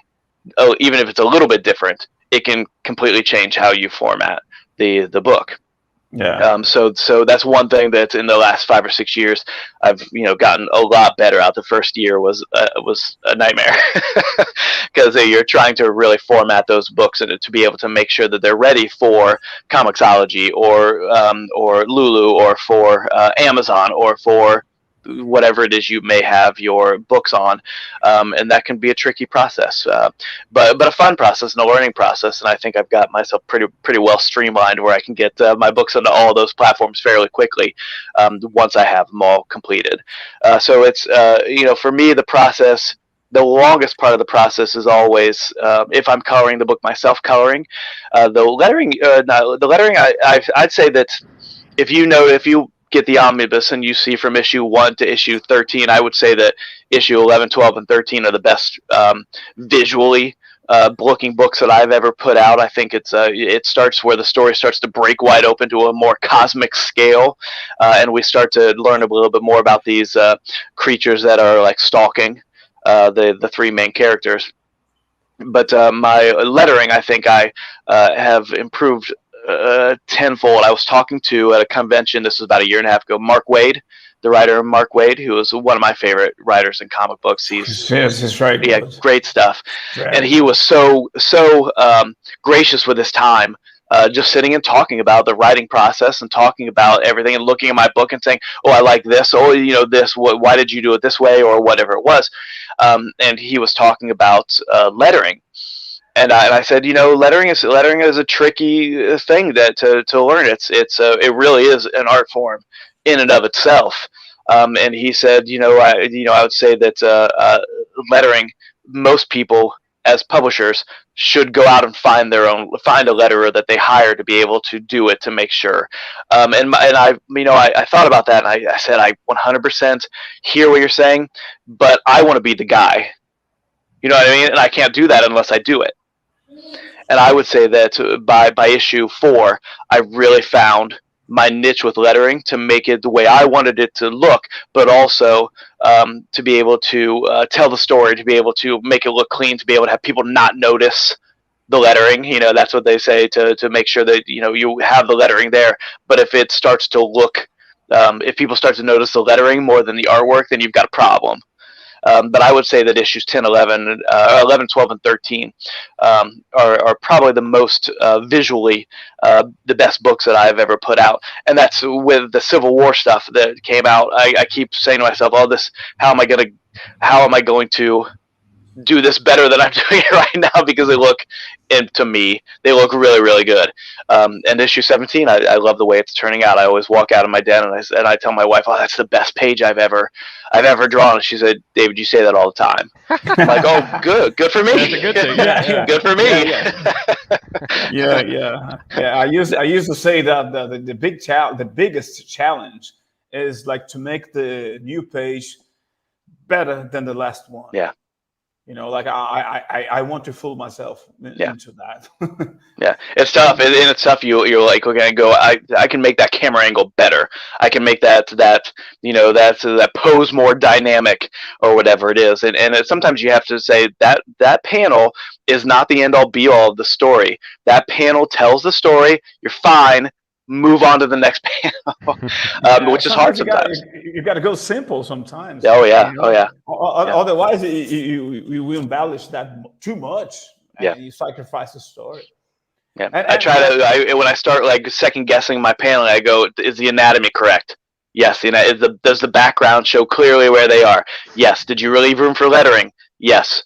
Good. Move on. Keep going. Yeah, that's it. Yeah, we'll spend 3 hours on a panel, and the readers looking at 5 seconds. I've talked about this on the show before. Yeah, I've talked about this on the show before. My wife reads the books that I buy. She will not go and buy her own comics, but she, inherits what and we have a totally different reading style. Like I'm looking at the art, like, oh, that's cool how they put this shading, this lighting, this angle, right? She's just like reading it, boom, boom, boom, boom, boom. So she'll go through like a trade paperback in like 30 minutes, right? 140 pages. I'm like, oh my God. I'm like, kills me. And I'm like, it takes me a few days because I'm analyzing all the art. It's interesting.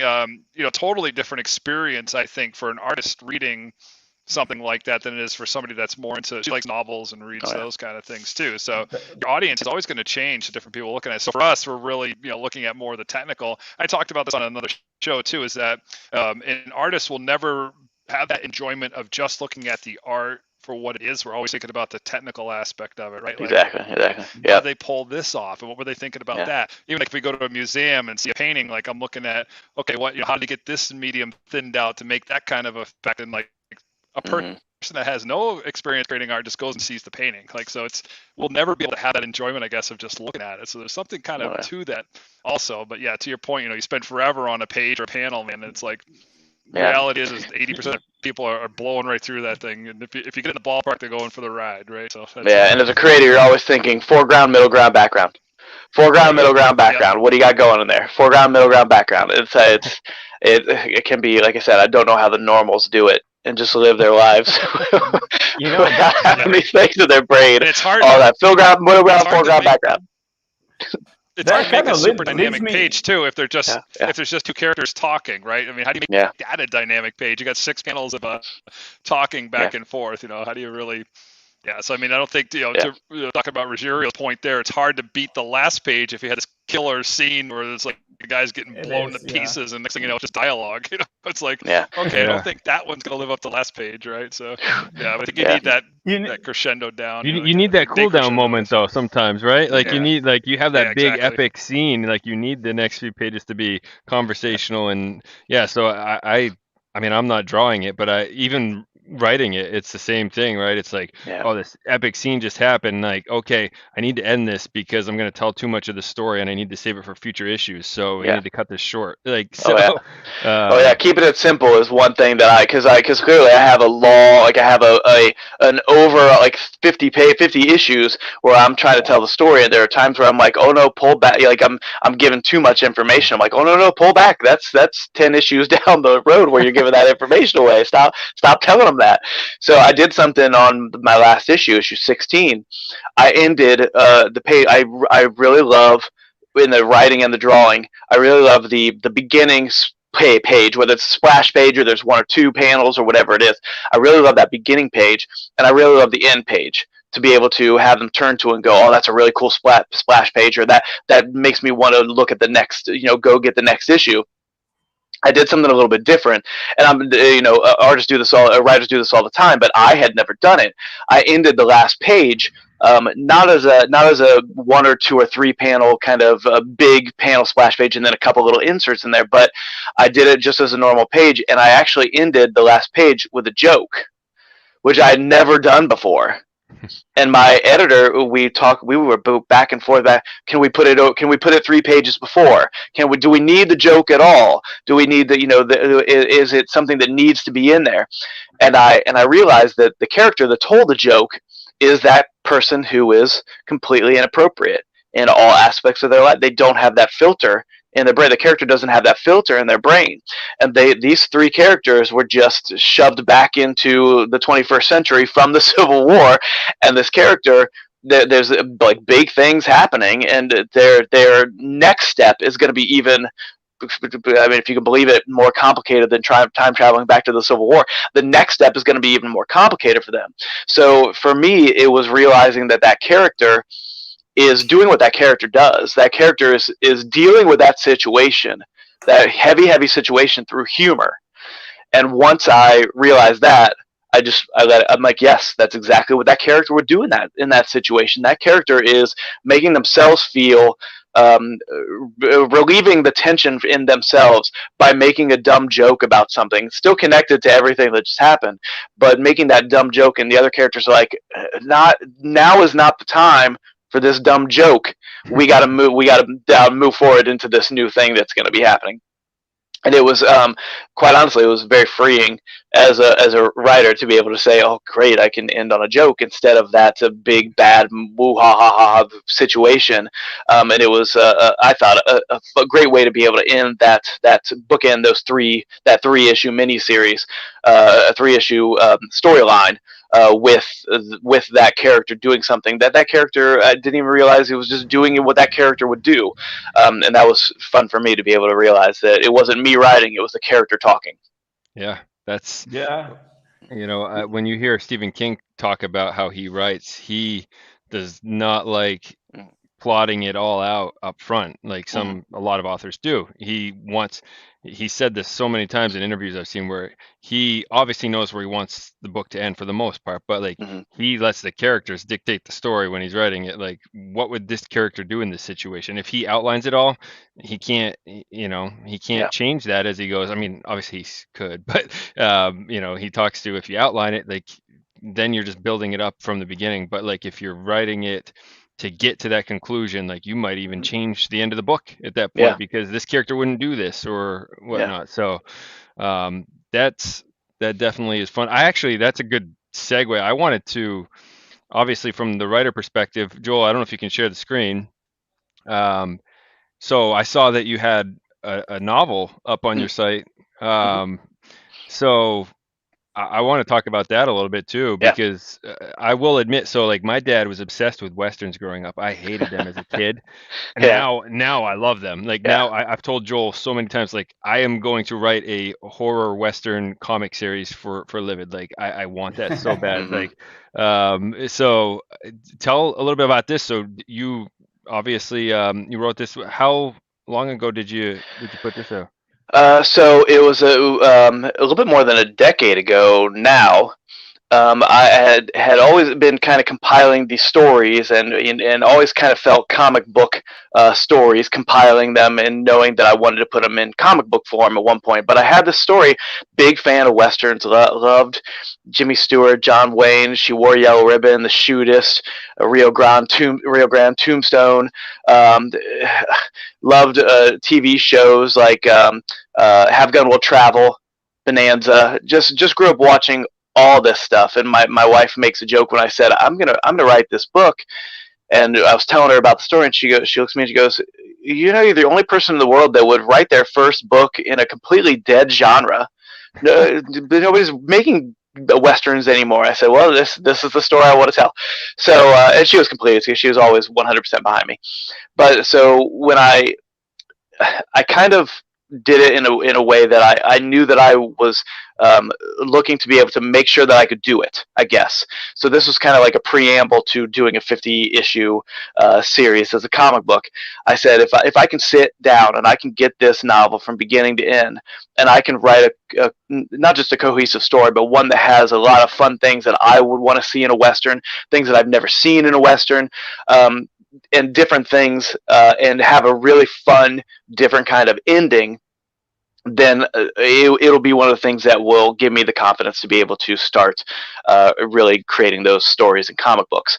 So when I started writing, it was kind of the same thing. I had a loose outline, and I was going through it, and I was trying to find fun little ways to be able to tell, the story, but still under that theme of a stranger rides into town. You know what I mean? That all-encompassing stranger rides into town idea. And from there, I knew that I wanted to, for me, for my first book, I wanted to set up the chapters in a way where the chapters were helping to move them forward into different towns. The story is about a stranger who rides into town and realizes that there's a county in the Arizona territory that is being controlled by this Shootist, who was the bad guy and killing everybody, and having his way with all the women and killing the livestock and hanging everybody. And I set it up in a way where it was each new chapter was a new town. So every time I finished a chapter, you knew that they were moving forward because I set it up in the beginning. So in each town had their own little quirk, their own little thing. That made it fun, and each time they went into a town to be able to get rid of the bad guys, I called them the snakes in the grass. The bad guys, to clear out the bad guys from this town. It was, for me, again, little stories inside of the overall story, and it's got all the fun tropes in there also, but I think in a different contemporary way that's really, really fun. And then once I got into the climax of the story, I realized that I had a character that was perfect to be able to bookend the stranger rides into town character. His name is Winter. So once I realized that I had a character that was kind of sprinkled throughout the entire story, but didn't show up at the end, I said, well, that character's got to show up at the end. That character's got to be the big reveal character. So once I realized that, the ending for me just became something that was so much better than I had planned originally. And for me, that's always really fun to be able to go, oh, that's a better idea, I'm going to do that. And to be able to have the characters, everything is moved forward, but it ends in a way that you don't expect. And for me, just the last chapter of the book was so empowering to me to be able to know that I could write a story that had action and comedy and adventure and shootouts and horses and all that stuff. I'm like, if I can write a novel, I can write a comic book. Not that it's not too different. It's anything different than or simpler than, because it's absolutely not. But it just gave me that confidence to be able to move forward in something that I knew I wanted to do. That's so. By the way, I'm definitely going to buy that. I want to tell me what you think about it. I love feedback. Yeah. So yeah, if you do, tell me what you think about it. It's got my dad read it, And he said, you got a lot of comedy in this action adventure Western. And I said, did you laugh? He goes, at most of it. I was like, oh, great. Okay. If my daddy said he laughed at most of it, I did a good job. That's good, right? Yeah. See, like I told you my dad is obsessed with Westerns. Like John Wayne is like his idol. Like I drew a picture of him for Father's Day. I drew a picture of John Wayne for him last year, and he has it framed on his wall. Like, so like I picture anything I write as Westerns like being extra critiqued, right? Like, so yeah, that's funny that you said that. But writing a novel versus writing a comic, obviously they're two different animals. So like Joel said, like when I started writing Yule, I was writing it as a novel, and then we started chatting about doing comics, and it clicked. I'm like, this is so much better as a comic. So let's do that. But obviously, again, it's different when you're a one-man crew because you're writing it for yourself. But what pros and cons do you see to that? What do you like about writing a novel versus a comic and vice versa? I guess I'll start there. But yeah, it's that long form. You know what I mean? It's that long form in a novel where if you start to lose it, it can really mess with you. You know what I mean? If you have where you want to go with the scene, but you just don't know how to get there, on some level. And it was the first book I'd ever tried to write in that area. I had stories and I'd written short stories here and there, or whatever, for fun. But it was sometimes a daunting task to be able to know. I know where I want to go. I just don't know how to get there. And it was, again, that taking a step back. And not being too hard on myself, and realizing, that I try to remind myself that, and I hear it all the time now, that they hear you're a writer or they hear you're an artist. I'm like, I'd love to write a book.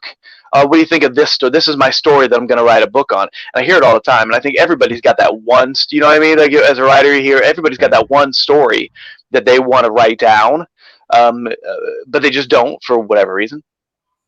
So for me, it was really about the process of actually getting it written down. And I was in a point in my life where I was, had a little bit more time than I do now. I was changing jobs. My wife and I had moved to a place, so I found myself with a little bit of time to be able to do this thing. And I said, if I don't do it now, I'm never going to do it.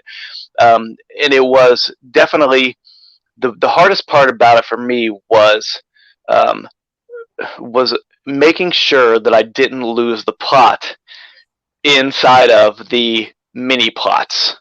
Does that make sense? Yeah. So trying to making sure that whatever happened to side characters or whatever happened to main characters didn't affect what was going to happen later on. And I don't know if that's a problem other writers have or other people who are in my position have, but it was sometimes an issue for me where I was like, oh, that's a great idea, I'm going to do that, and then I realized I can't do that because that messes up 3 chapters from now. So I had to scrap it and come up with another way to be able to communicate that idea for that character. And like I said, each town I really tried to find for each chapter. I really tried to find a really unique voice for each town, but setting up for me where each chapter was a different town, and then the chapters building up to the climax really gave, for me, each chapter just a little, a story inside of a story, to be able to flesh out these characters, to be able to give the character motivation, to be able to back up and do some background on different characters. It was a great experience, the one that I wish I had kind of time to do. Now I'm in the middle of another book, and I've been in the middle of it for about 4 or 5 years now, but it's a ghost story. So again, crossing those genres, that is a good story that I've had in my brain for, again, another decade. But now the focus is getting this comic content out. Yeah. All right. So you named the chapters after towns, or they just realized that in the middle of the story? I knew that I wanted to be able to set it up in a way where each chapter was its own little story. So when I was constructing the story, I made sure that I had the town set up in a way to where each town was a new chapter. So it was something that I did very, very purposefully at the very beginning, because I wanted to make sure that I knew where to cut off chapters.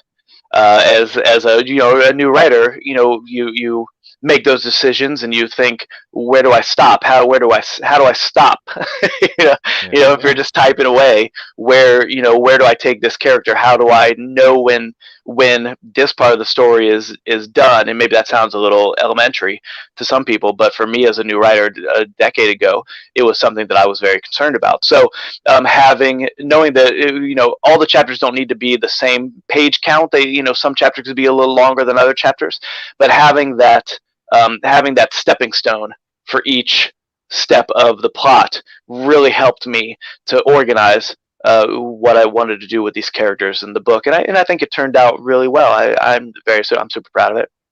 Awesome. Yeah, that's great. Yeah, I reckon you had to do your research about those towns. I don't think you have visited all of them.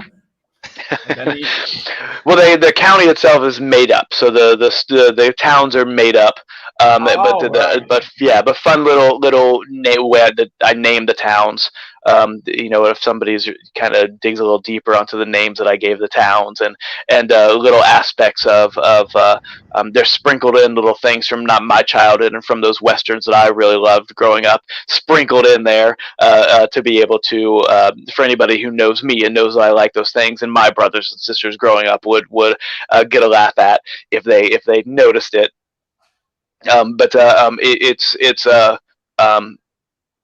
It really was a labor of love, and it's not really based off anything historical at all. There are historical aspects to it. It's there's some historical fiction in there also, but for the most, because I needed to know the dates that they were doing in the Arizona territory at the time, right after the American Civil War.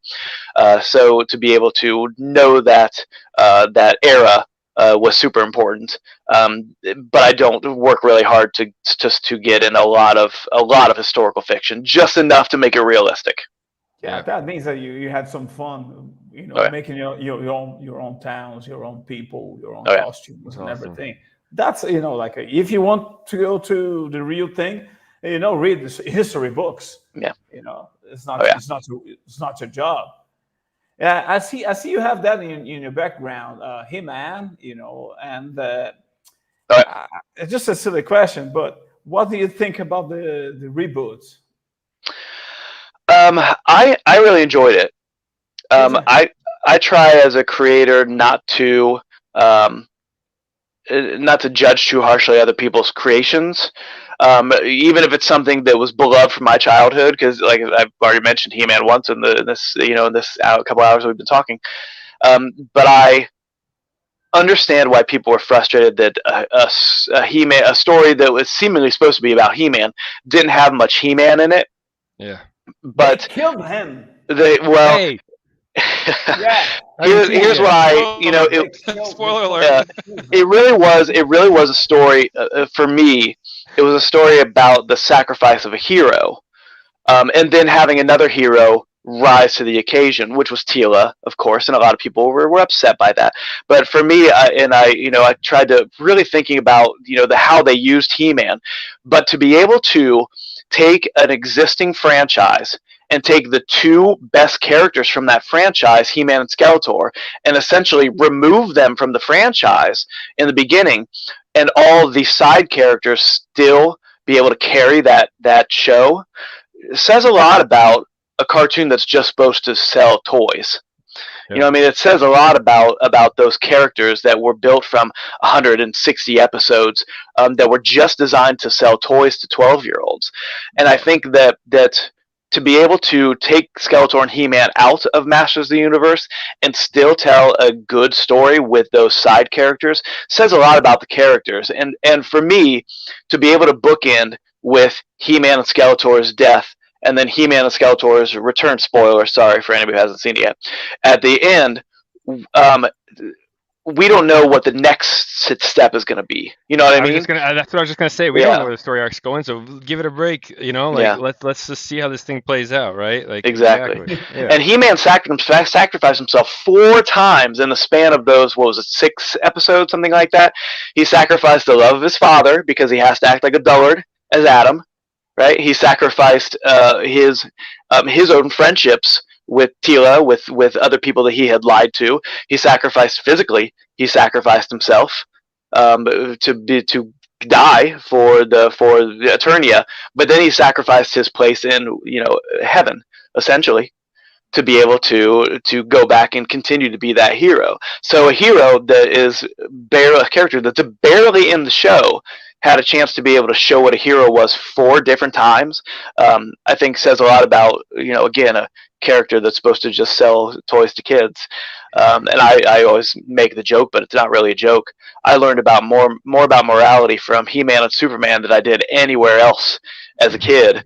Do you not think that the message is like being a hero means that you're gonna get screwed, no matter what you do? Say it one more time, right? I'm sorry, I missed it. Being a hero is what? Do you not think that being a hero, the message is being a hero is about making sacrifice, not getting the girl at the end, and getting screwed? Yeah.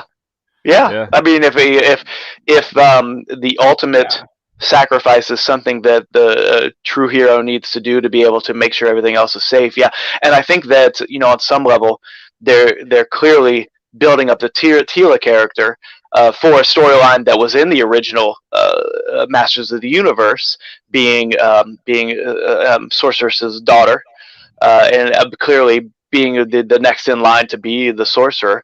I think is something that is an interesting take on that character, but also not showing Tila to be the one to make the ultimate sacrifice. So is she really the hero of the story? She's constantly complaining throughout that she doesn't really want to be there on some level.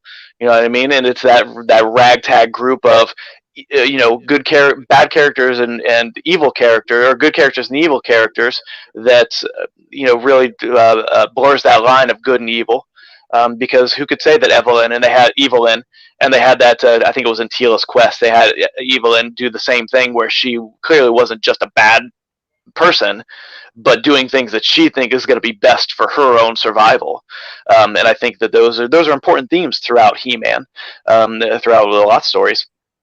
And to be able to raise Tila up and make us wait in bated breath, like saliving for more He-Man, I think was while I understand the criticisms, was super smart.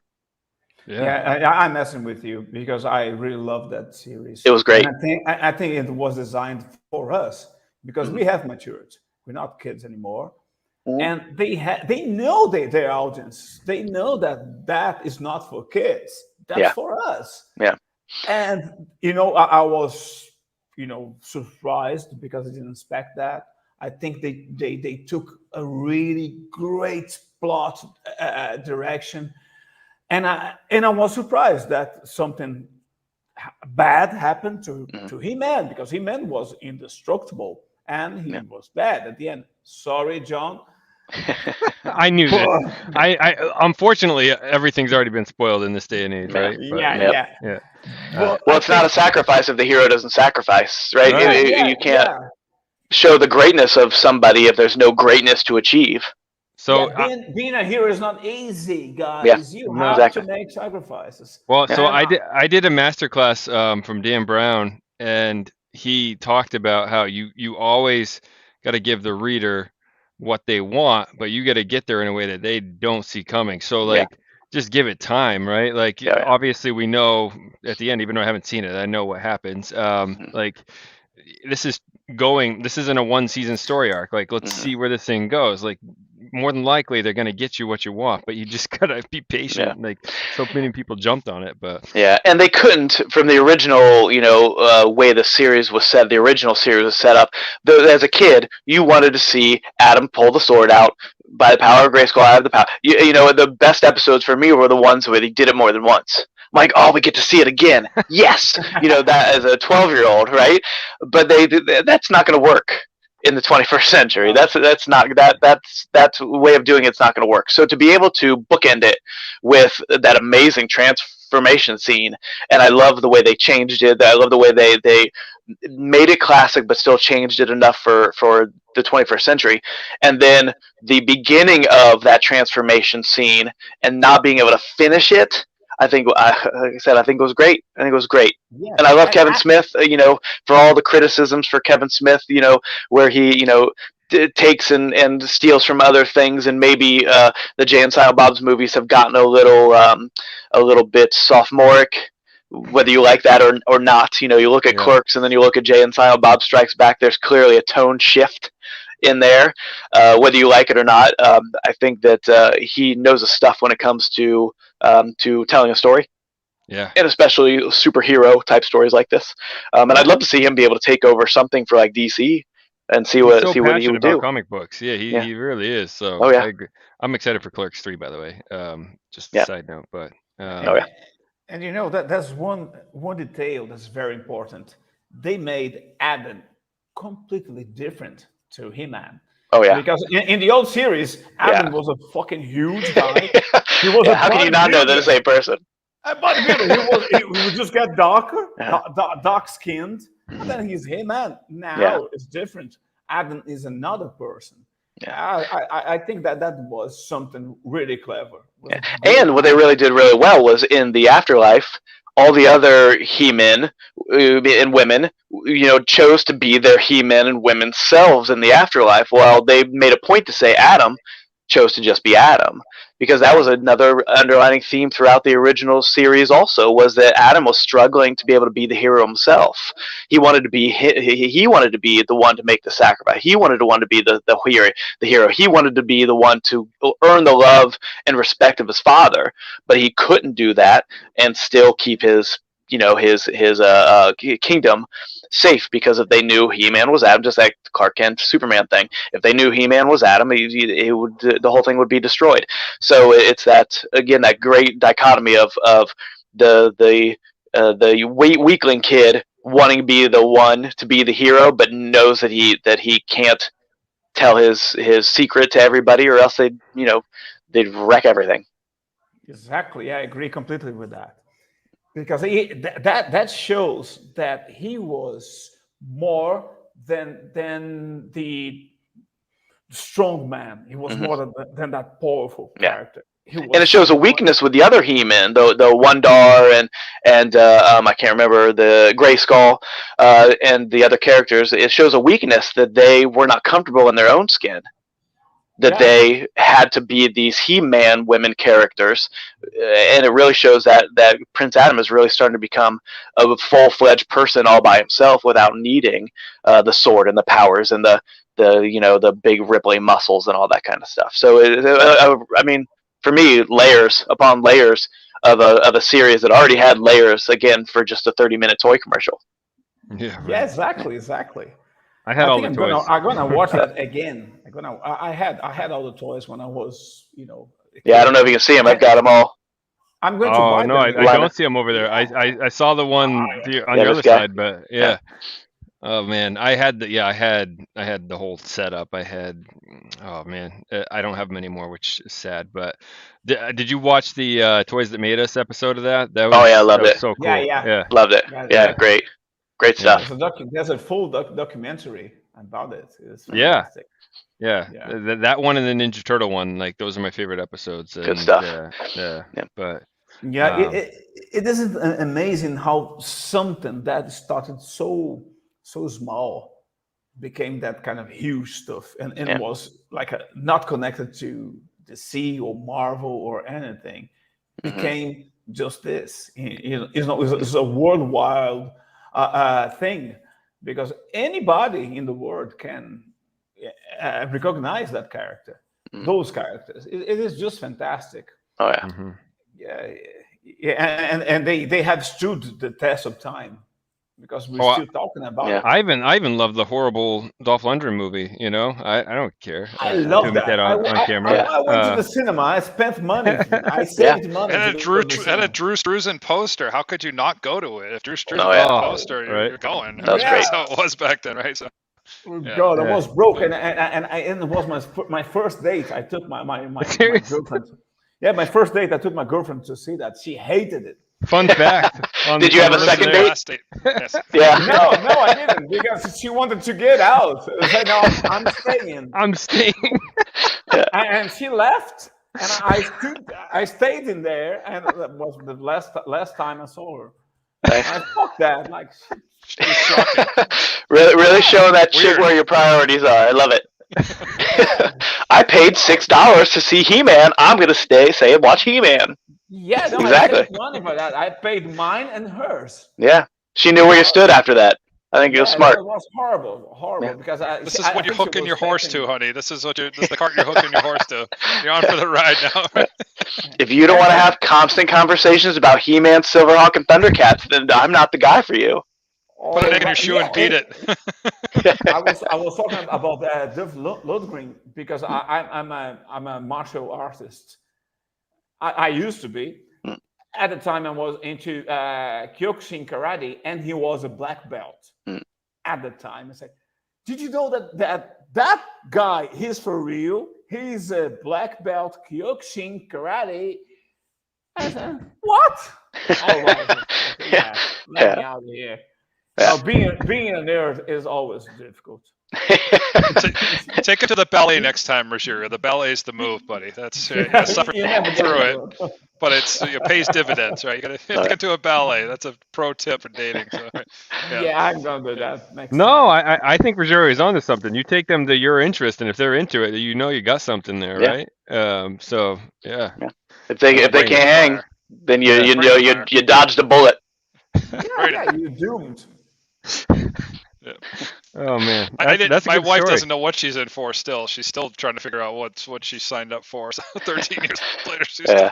You know what my wife loves is when we go see a comic book movie or we watch a movie at home or whatever, I always want to discuss. I always want to at least a half hour of discussion of the plot or this character did that or whatever. And she just listen. At this point, she's like, I don't want to discuss. I just saw it. I don't need to talk about it. We just saw it. And I'm like, Yeah. well, no, you need to discuss the major plot points. You need to discuss why this character did that. Oh, that was amazing when this did this. She's like, and now she just lets me talk. She's like, okay, here's your half hour. Go. Yeah. Well, you're probably not as, I don't know if you're as bad as me, but like there's sometimes where we'll be watching a movie on TV. Like we watched the new Denzel Washington movie a couple months back on HBO Max, and it started off so good. I'm like, all right, okay, the reviews weren't great, so something bad's probably going to happen. But then something happened in the plot, and I'm like, what? So I paused it, and I'm like, why didn't they do this? Like, why didn't? And she's like, Yeah. let's just watch the stupid movie. Like, Yeah. and I'm like, and I wanted to keep talking. Like, I would be like okay, like just trying to like bite my tongue, and she's Yeah. like, what do you want to say? And I'm like, they would never do this in real life. Like Yeah. this is Hollywood. This is millions of dollars that they spent on this movie. How do the people that made this movie not understand Yeah. that this is stupid? Like, I do the Like same the thing Rise with of like Skywalker. TV shows. I hate when a half-hour plot of a TV show is based off of something where if the character just went up and said, "Hey, I accidentally wrecked your car." That's all they needed to do, and the plot would be completely fixed. To me that it's like lazy. You know what I mean? Or like, oh well, wouldn't they just walk up and say, "Oh, I'm sorry that I did that," and the whole thing? Well, then we wouldn't have a show. Well, then maybe you need to write a better show. yeah. Maybe you need to have a better plot here and there. But I'm the same way. Oh boy, I won't stop it. I'll talk over. Like, why would they act like not a human being? Why are they doing something that not a human being would do? Yeah. Yeah. We just well, watched he's Lamageddon saying together, that. my wife and I. So that's the height of our Lamageddon. movie.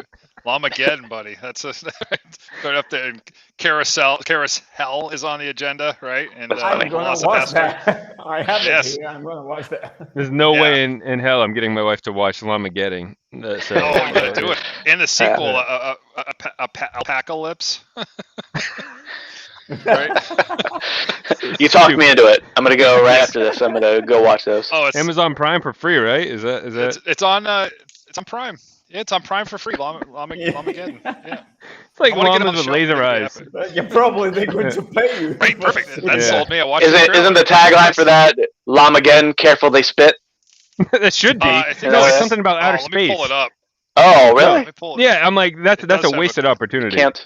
How do you They not? can't spit on you in space. Something like that. Yeah, Right. then you're not only are you tying the llamas in, but you're taking another tagline. Like that's perfect. Like how do they not think I'm of trying that? to find it because I had it. It was a good one too. Oh, it's You a posted woolly it on terror Facebook. from space. A woolly Yeah. terror from space. So it's a group of llama aliens Yep. that invade the Earth. Just one llama Just He one. shows up. Just one llama.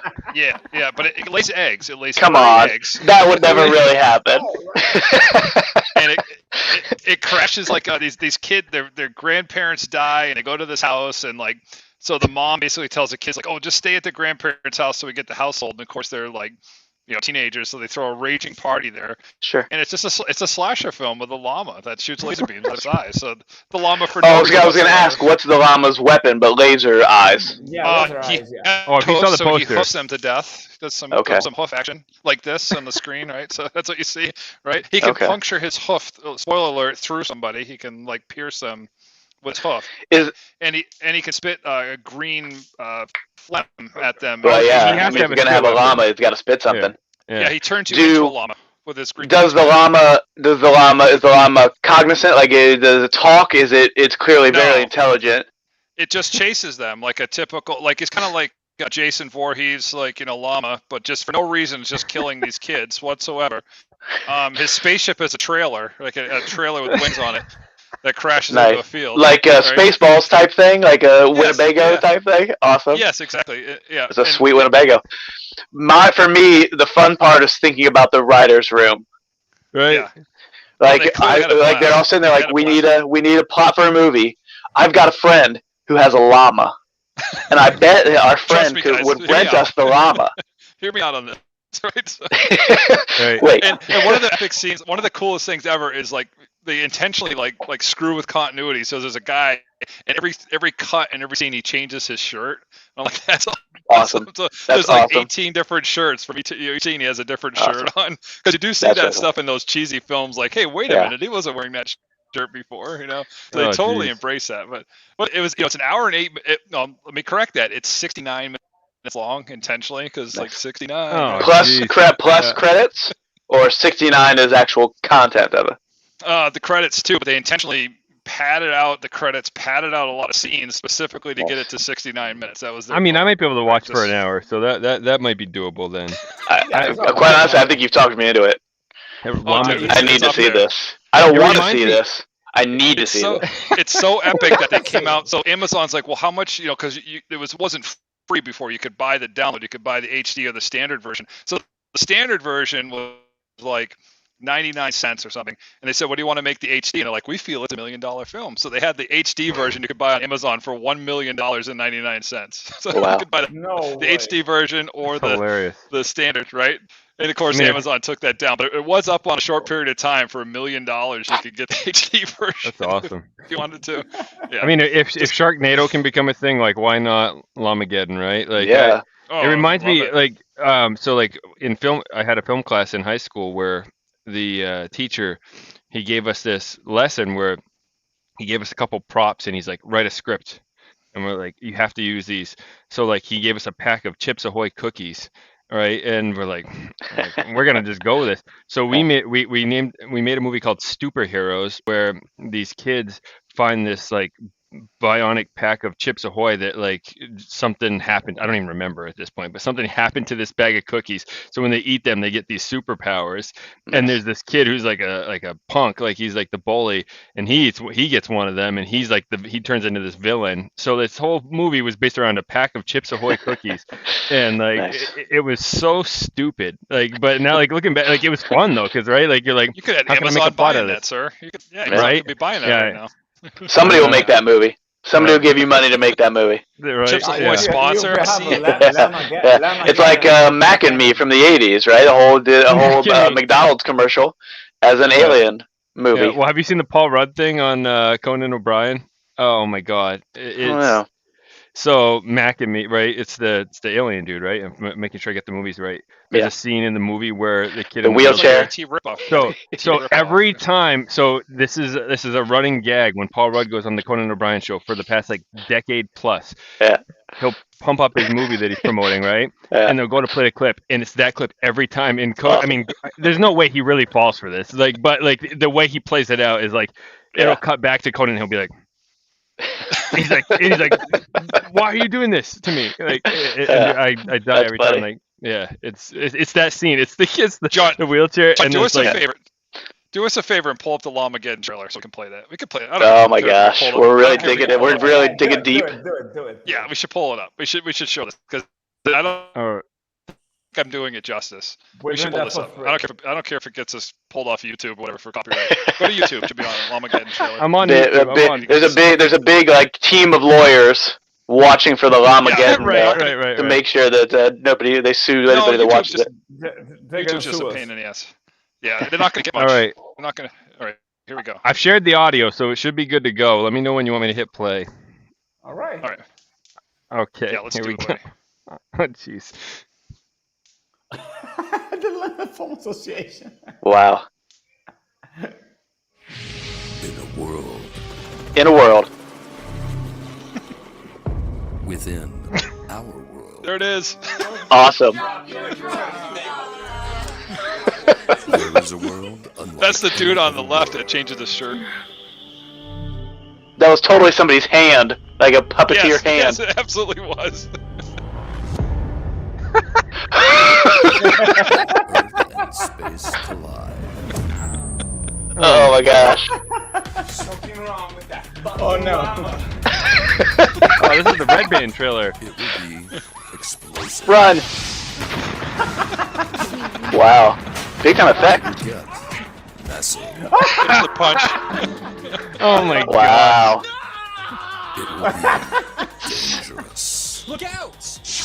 Oh my god. Oh, he saved her. He saved her. What is the horse Run, head? but you cannot hide. That's a guy partying. Many of our friends have perished. The greatest movie. He's a well-trained llama. We will avenge them, and we will win this wrestle What's between that? Earth. Why is he wearing a Star Trek uniform? Right. That's the guy that changes the shirt each scene. Oh no. Llamageddon. Oh my gosh. It won awards? No, Lorito. Oh no, never mind. Those are fake. Those are fake. Okay. Oh, wow. Wow. Wow. Yeah, right. This now again. I need to see this movie. It might be the greatest movie I'll ever see.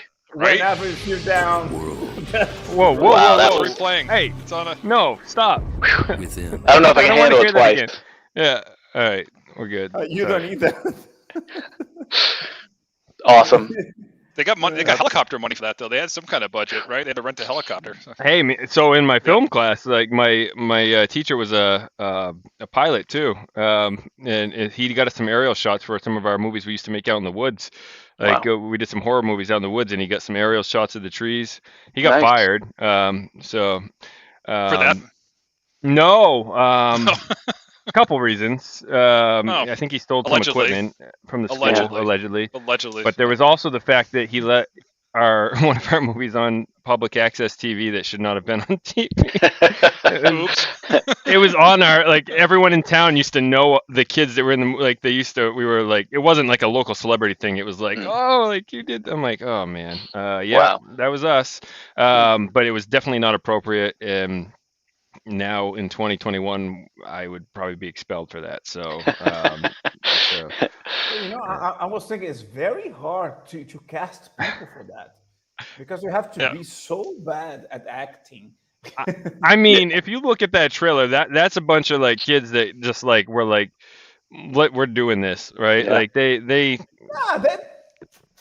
have anything. I don't know how else it's to on do. Amazon. How is that on Amazon Prime? Can you get any movie on Amazon Prime? Because like, The creator's name is Howie Doing. Like how you doing? How we doing? Oh my That's gosh. That's his real name. Not too. It's too Howie Doing. good. oh man. You know, guys, there's a market for it. There's a market for it. But Oh, people if love you the cheesy try- stuff. If you try that in comics, you're doomed. Oh, I don't think so. I think it's huge, buddy. Like, look at like the Ninja Turtles were kind of a joke, man. Yeah. It blew up, right? I mean, that Oh, was right, good, right? but they have nice art there. Like the storytelling was not too bad. I mean, you But- could run with this. You could clean this up a little bit. No, I think David's Rogério's got a new nervous series. right now. He's Yeah. nervous right now because he saw our post earlier when you posted that poster, and I said that's the next series for Livid Comics right there. Yes, He probably yeah. saw that and he's freaking out right now. How good is your cow drawing, Rogerio? How well can you emulate a donkey in sequential? I'm not good at all. This might be a thing. This might be a whole avenue that we got to explore is the cheesy cult horror genre, right? So I wonder if they had more than one llama. Like if one llama wasn't acting, wasn't doing the job that day. Like with Mary Kate and Ashley Olsen, if one of them wasn't doing the job, they pulled the other one in. Like, did they have multiple llamas? You So know, one of the the credits scenes- probably don't say that, Yeah. but like I think what would be hilarious is if they had a different colored llama, just like Oh, that'd be randomly so in one funny. scenes. So Like, one of the that- scenes, they couldn't obviously pull off the special effects, so they animated it. It's like this is Yeah, awesome. no, They went to that- no, cartoon. There's no Yeah. animation there. I think there's a very, very low budget. It Yeah. is. You It's think? a toy. I And I- think it is. Yeah, and I love the shadow of the hand. It's clearly a hand shadow going across the thing. Doot, doot, doot. Oh man! I mean, anybody can make a movie. It's amazing. yeah. Right? There's Yeah, no yeah, way. but not Great. anybody can make a hit. I heard they Yeah. shot it I don't on know if that was the plan. iPhone I think it was 4 or just something. let's make a movie. I bet the director liked one of the I heard it was girls all- in the movie. Well, one of the actresses. So he's like, I'm making a movie. You can be in the You're movie. in it. You're the No, star. You just tell her. You're Yeah. in it. Yeah, right. I heard they filmed it all on iPhone 4s. Legit though. That's what I was told. All on Nice. iPhone 4. Right. Oh man, I'm getting to work on a script right now. Yeah, Oh, this is gonna be hot. Just throw an animal in a hat, throw a genre in a hat, and throw like I don't know a concept in the hat. Pull one out. Killer boop, boop, boop. kittens. Killer kittens. Yeah. but that's kind of like Catastrophe. that's kind of like the story I was talking about with the movie in school, right? It's like it's basically here's a prop, here's this, like make something, and it was Yeah. kind of a fun little exercise. So awesome. and I think all jokes aside, like from a creative mind perspective, like if someone's struggling coming up with like a plot idea, right? Like I know like sometimes when I've tried to come up with ideas, like I'll be like, all right, well, what's your favorite movie, or like what do you like about this movie, right? Like and what do you like about that movie? How can you mix the two? And then it's just like trying to come up with a cool plot that fits these two like storylines together. Themes, not necessarily like the movie itself, but like the theme of the movie, right? Sure. But so I don't know, I mean that's obviously a joke, that movie, but well, maybe No, not. come I don't on. know. How dare you? How Wow. rude. Sorry. But that was thought of. yeah, That they was- probably spun a wheel and just landed on llama and then went with it. But Somebody came up with llama. Yeah, either that or llama was a very specific choice. yeah, Like it's either or. like I can just, like you said, picture in the writer's room, right? It's like, all right, it's a llama, so like, oh, they gotta have the acid spit, like they gotta have like laser eyes. I don't understand, but the acid spit I get. No need to. Yeah. No need to. I mean, well, no need for they have understanding. freaky eyeballs. They have freaky looking eyeballs. Like goats look weird, They do. right? Especially They the earless goats. Earless goats, dude. What's going on there, right? They're really thin. They're almost like rectangles, like vertical rectangles. the Yeah, like eyes. a plus sign, like their pupils. Yeah, they're and really stuff. weird. Like, yeah, and they're like Yeah. over here. Like, what is this thing? Yeah, this, I have very low aims when it comes to do something. Like all I want to do in the future is like doing comics based on some hot women, so I can show off my skills. well, I we would thought never have about an opportunity to do that in Rogerio. 50s. we thought about how obviously nude variant covers are hugely successful on crowdfunding campaigns. We thought about doing a book that had no purpose whatsoever other than to be How can TNA, you do that just to on that see. ball? You can't. Just to see, no, well, not deadball, but like just to see if we could do it and see how ridiculously funded it would be. But its whole entire purpose was just to prove a point. Like there's no. You'd be quadruple funded within 35 minutes. Have you know? Like we've made Drew, jokes about that. Like the Yeah. top like 20 of like the most popular Kickstarters. It's like okay. Like I mean, what are we gonna in Yule? Are we gonna like make a naked elf? Like no. So No. and naked. we talk about this like the whole that's not sellable. Well, we also talk about how Hey, like you never just know, man. like That the freaks out morals there. of it. Like that's just not us, right? Like the morals of it. Like we're not That's gonna what it like. is. Yeah. Like I don't know, my kid. I mean, granted, my kid's not gonna read Deadball because it's a little dark. But if he did pick it up, at least I don't know. He's not gonna see that stuff. But Yeah. it has its purpose for sure. But it just drives me nuts that like the top popular ones are like it's like, man, like everything's free on the internet now. You don't need to buy a comic that has cartoon nudity on it. Yeah. But, Just Google something. Google anything. It's there. Yeah, there's X videos and stuff, but sometimes you want to have that in comics because it gives you an excuse. apparently, Right? Production value. Production value. I love the art. It's not what you're thinking. I just love the art. Yeah. That's it. You give your kid an excuse to. You could do a pinup with the girl wearing Ted's jersey only, right? Like she's like doing that whole thing. Like you could do. No. I don't know how that's gonna fit into this. Here, but Anyways. In 2 years' time, I'm gonna fulfill that dream. I'm gonna draw. You better get on that. We're gonna lose him. He's gonna go to Zenoscope. I've made the joke on this. Yeah, there you go, Zenoscope. I've made the joke on this show before that like even when I'm reading a novel and it has like a sex scene in it, I'm like looking over my shoulder. I feel weird about it, right? Like, so like I can't imagine even sitting there writing it, like typing it up. I'm like, oh yeah. Sorry, Danielle. That's my wife's name. This isn't what I'm picturing in my head. What's Daniel? Danielle is my wife's name. All right. Yeah. So, anyways, we can change the subject now. All right, I'll change the subject. Tell us about Anchor. Watching. Tell us about AnchorCon, David. How was that, and what did you find, and how different was it from prior cons and all the worldly events and all that good stuff? Tell us a little bit. Oh, AnchorCon was great. This was actually their first time putting on a convention. They had done other things like up in the area, way up in upstate New York. So it probably won't be surprising to say they put on gun shows and things like that. And it just wasn't producing for them anymore. So they decided to throw a comic book convention, which to me is a million times improvement on any situation. So, but it was really great. I had a great time. Met a couple people. Met great cosplay like always. Sold a few books. And for their first outing, I thought it was very, very crowded. On some level because of the COVID, you're always a little weary. Some people, if you're getting crowd and bruised, there'd be time even people who are vaccinated. I would kind of put up my mask from time to time in those more crowded areas. And somebody said that if the Canadian border, because it was only about 25 minutes from the Canadian border, if the Canadian border was open, it probably would have been double the amount of people. And I was like, oh my gosh, double the amount of people would have been great. And then I said, well. Maybe double amount of people would have been a little bit too much people, too many people, which is antithetical to conventions because you want as many people there as you possibly can.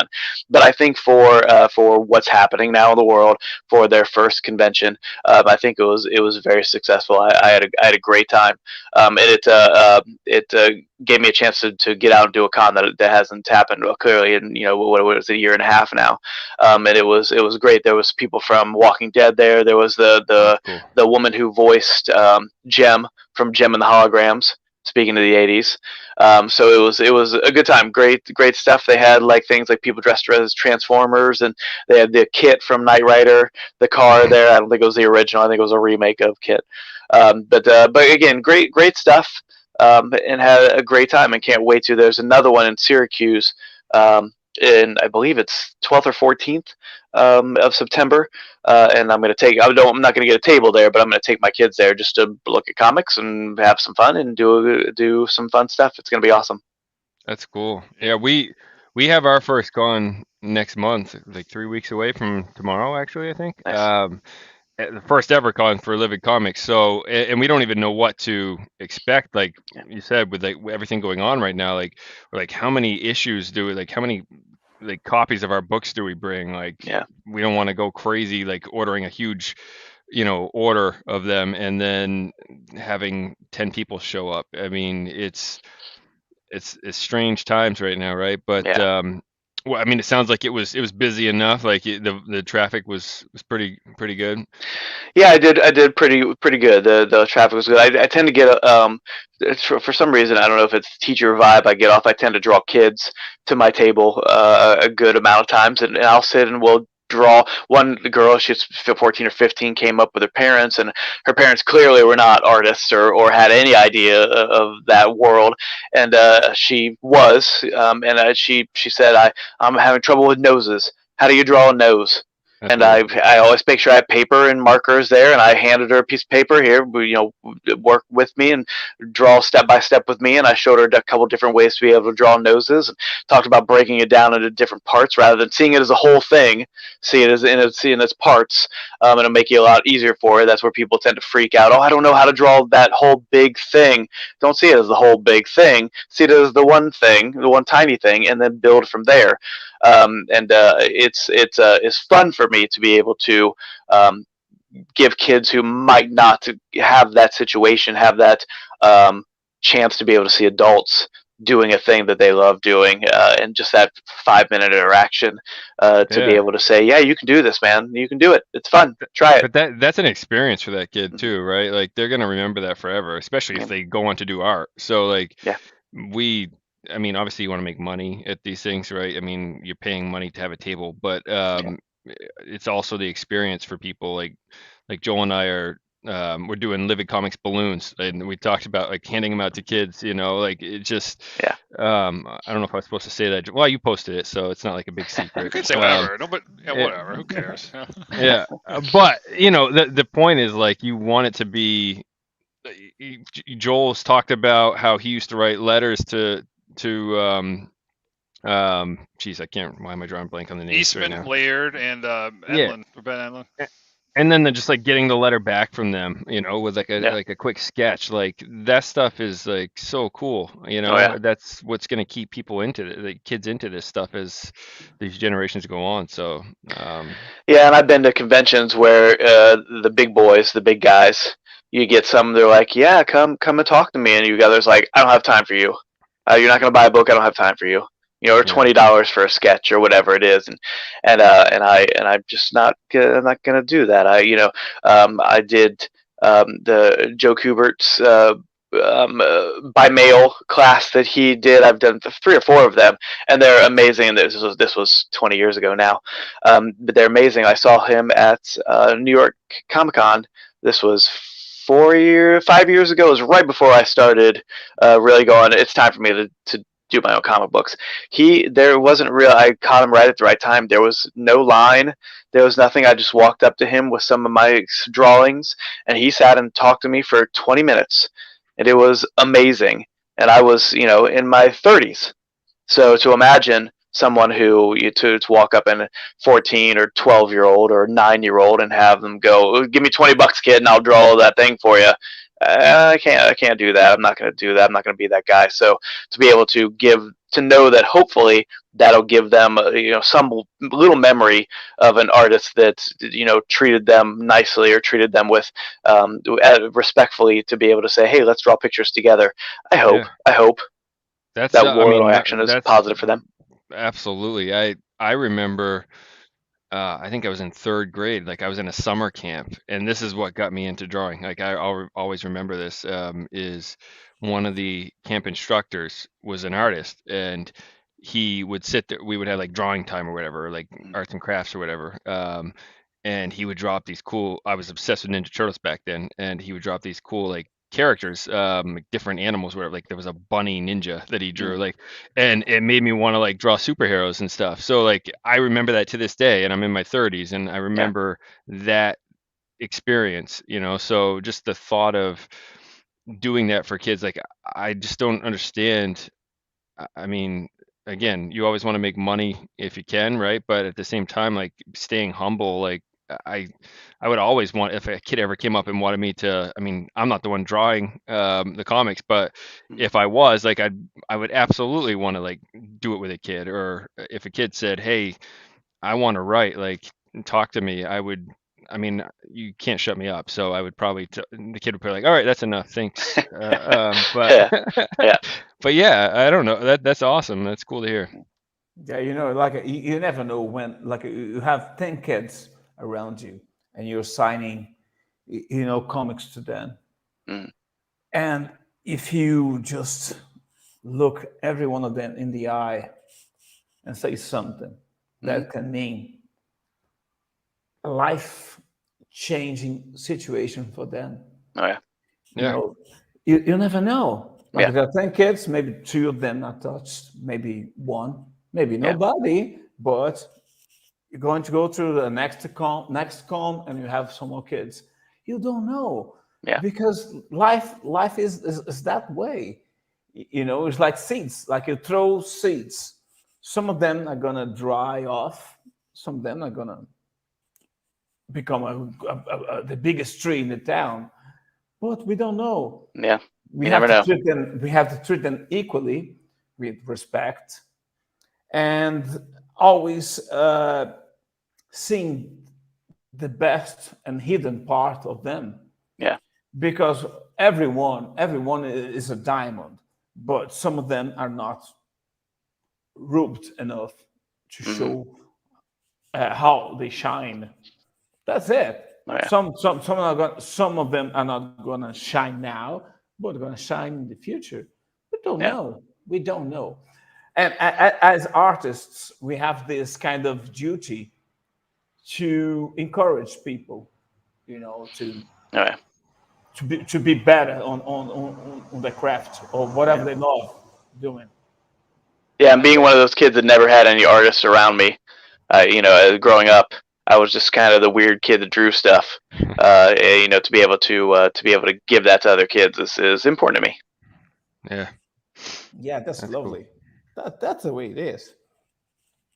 Yeah, we've been doing like pen pals with kids now with Livid too. So if they send us like an address, I'll write them a note, send them some things, right? And stickers or bookmarks or whatever. So things like that's huge. I think a lot of people sometimes lose track of that and lose touch with reality. Put yourself on a pedestal. It's a lonely place, right? So you got to be careful up there. Yeah, it is. Yeah, for sure it is. Yep. So tell us a little bit about, I see your guitar back there. What type of music do you enjoy playing when you're strumming around there? Is there a genre that you go with, or what do you like to do? Yeah, I'm an 80s, 90s guy. I do a lot of like hair band stuff. Nice. And then 90s grunge type stuff. Nice. Yeah, it's new. And now I was in my 20s, I was in a few bands here and there, but now it's just for fun. I think I feel like such a loser. Rogera was in a band, and David's in a band, and John's not in a band. So. Everyone we have on the show is plays music. I'm like the one guy I feel like that doesn't do singing instrument. I mean, I've done karaoke pretty well, I think. But, yeah, I love karaoke. Love it. Yeah, I love singing, but the thing is, like, I'm grateful that I'm really bad at it because yeah, I'm not good. He has a music video. Should we play it? Should you pull up the music? No, don't do it. It's all right. That one is all right. Like, but I love singing, but I hate myself. I hate hearing myself. I hate listening to my own voice. It's horrible. This is why I never watch my podcast because I think, oh my God, that's fucking horrible accents. What the guy is talking about. Man, that would be another view. That would be another view right there. So I'd appreciate if you'd at least watch it for 6 minutes or whatever. Yeah, no, that's terrible. But I love doing the podcast. I love singing, but I really hate hearing me. But when it comes to drawing, it's something that I do, and when I finish, I'm still proud of it. Yeah. Oh all right, I found my thing. This is what I'm going to focus my energy on, if you know what I mean. That means in my, I'd say in my point of view, that means that this is something that I do, which is right. Singing is fun. Doing conversations, interviews, podcasts is fun, but I never think that I'm any good at it. But when it comes to drawing, all right, you have a future in doing that. Yeah. That's a Well, feeling. you're a little too hard on yourself with the talking. Obviously, I mean, you're a co-host now, so you're doing something right, So Like trilingual, my God, Okay. No, I have good friends. You're very generous, and we have nice guests. Like the secret to having hosting a good podcast is just having nice conversations with good guests. That's it. That's the secret. That's not hard. Yeah. Yeah, that's awesome. I think Rosario's hard on himself, but yeah, he speaks. What do you speak? 3 languages, 4 languages, Rosario? You got a bunch that you're riffing off there. I am bad in 4 languages. I'm bad in 1 language, so. Yeah. That's something I wish I could do. So speak more than 1 language. Here in the States, I don't know if you guys agree, but we're so isolated up here, and some people are just so dead set against it that it's not really something that is pushed or given a chance to be able to excel up here. So to be able to speak more than 1 language is amazing. Yeah. Yeah, no, it isn't. Like, as long as if you are very theatrical, I don't even know if that word exists. Theatrics helps a lot. Being expressive. Yeah. Emotions. It's more about emotions than anything else. Sure. That's it. No, yeah. Again, you're too hard on yourself with like you mentioned, the accent thing. Like, I don't think anyone watches this and is like, oh, I can't understand what he said. Like, that's ridiculous, man. No. So anyways, you were talking about your music, what you play. Do you just play the guitar? You sing? You do what do you do? I sing, play guitar. I'll bang on some drums from time to time if they're in front of me. But like I said, right now it's just for fun. We sometimes I'll have some friends come over to play guitar, and we'll play cards, or we'll play guitar and drink some beers and things like that. But I was in a great band in my late 20s, and we did a whole bunch of there was horn section. We did a whole bunch of Blood, Sweat, and Tears. We did Chicago. We did those kind of rock and roll songs, and it was amazing. And that's something in most of the bands I've been in have just been like 4-piece rock bands, just banging out on the guitar and being loud and having a good time. But the chance to be able to do things like Blues Brothers and Blood, Sweat, and Tears and those kind of bands was Van Morrison stuff. Was really fun, a real great experience to be able to get up there on stage and belt songs out that I'd never done before. I didn't even play guitar in that band; I just sang. And it was a great experience. I loved it. That's cool. These guys were laughing at me because I wanted to get Timmy Capello on that did the I Still Believe from Lost Boys, the sax guy. You know that scene? Everybody knows that scene. Yeah. John, you wanted that scene. I mean, so like Joel's like, we got to get him on as a guest, and I'm like, oh, it'd be awesome. He played with Tina Turner, dude. He was the sax player for Tina Turner. Come on. It's awesome. But what? Yeah, right? I mean, our shows are like 2 to 3 hours. Like, what would we put it on? Whatever. Like repeat? Like that one scene? Like, yes, I would play I Still Believe for 3 hours. I would absolutely do that. I watched you sent the music video the other day, and I watched it, and I'm like, man, I remember that. That's pretty good, actually. It has no reason being in the film whatsoever. No, right? No, not at all. That's why you got to put it in. Yeah. Yes, exactly. Yeah, I mean, I'm sure. Lost Boys, it would be cool. I love Lost Boys. So Frog Brothers. Yeah. Yeah. The Corys. Yeah. They were in everything back then. You couldn't do anything without everything. Oh my God. Gremlins, Friday the 13th. Like, man, like, first of all, I've said this before on like when we were interviewed for Yule, but Gremlins inspired when I was thinking of the shop scene, like where he goes in to get the cube. Like that was in my mind was Gremlins, and in your mind you went to the Friday the 13th series. But like when I pictured him going into the store to get something, it was straight up Gremlins in my head. Wow. So That's so funny. I'm gonna date myself. I picked in my brain License to Drive. nice. That was a Yeah. good one too. Yeah, License to Drive. Yeah. Yeah. His girlfriend Hey guys, I gotta walk away for a second, guys. My phone is about to die, so I need to go grab my cord to be able to plug it in. Do you guys care if I walk away for a second? No, you're good. I'm sorry. I'll be right back. It's all good. No worries. No worries. Rosario left us, so we can talk. Oh, There's there Rosario. No, he I is. didn't. I just needed to have a pee. and There was grab such another beer. a unique feel to like those movies back then too, man. Like those Oh, man. 80s films. Like I don't know the way they edited it, the way that was like the lighting or something, but like they do remakes and they're just not like that. They don't anymore. cut. There's just Yeah, something- like there's something about the cheese to it too, like the cheesiness. But like it was just enough. It wasn't over the top. It was still a legit film. Well, you just mentioned Over the Top. That was one of I loved Over the Top. Like that movie is so good. It's about arm wrestling, and it's a truck driver arm wrestler. Like what? That would never work now. Like that would never work. But that movie is so good.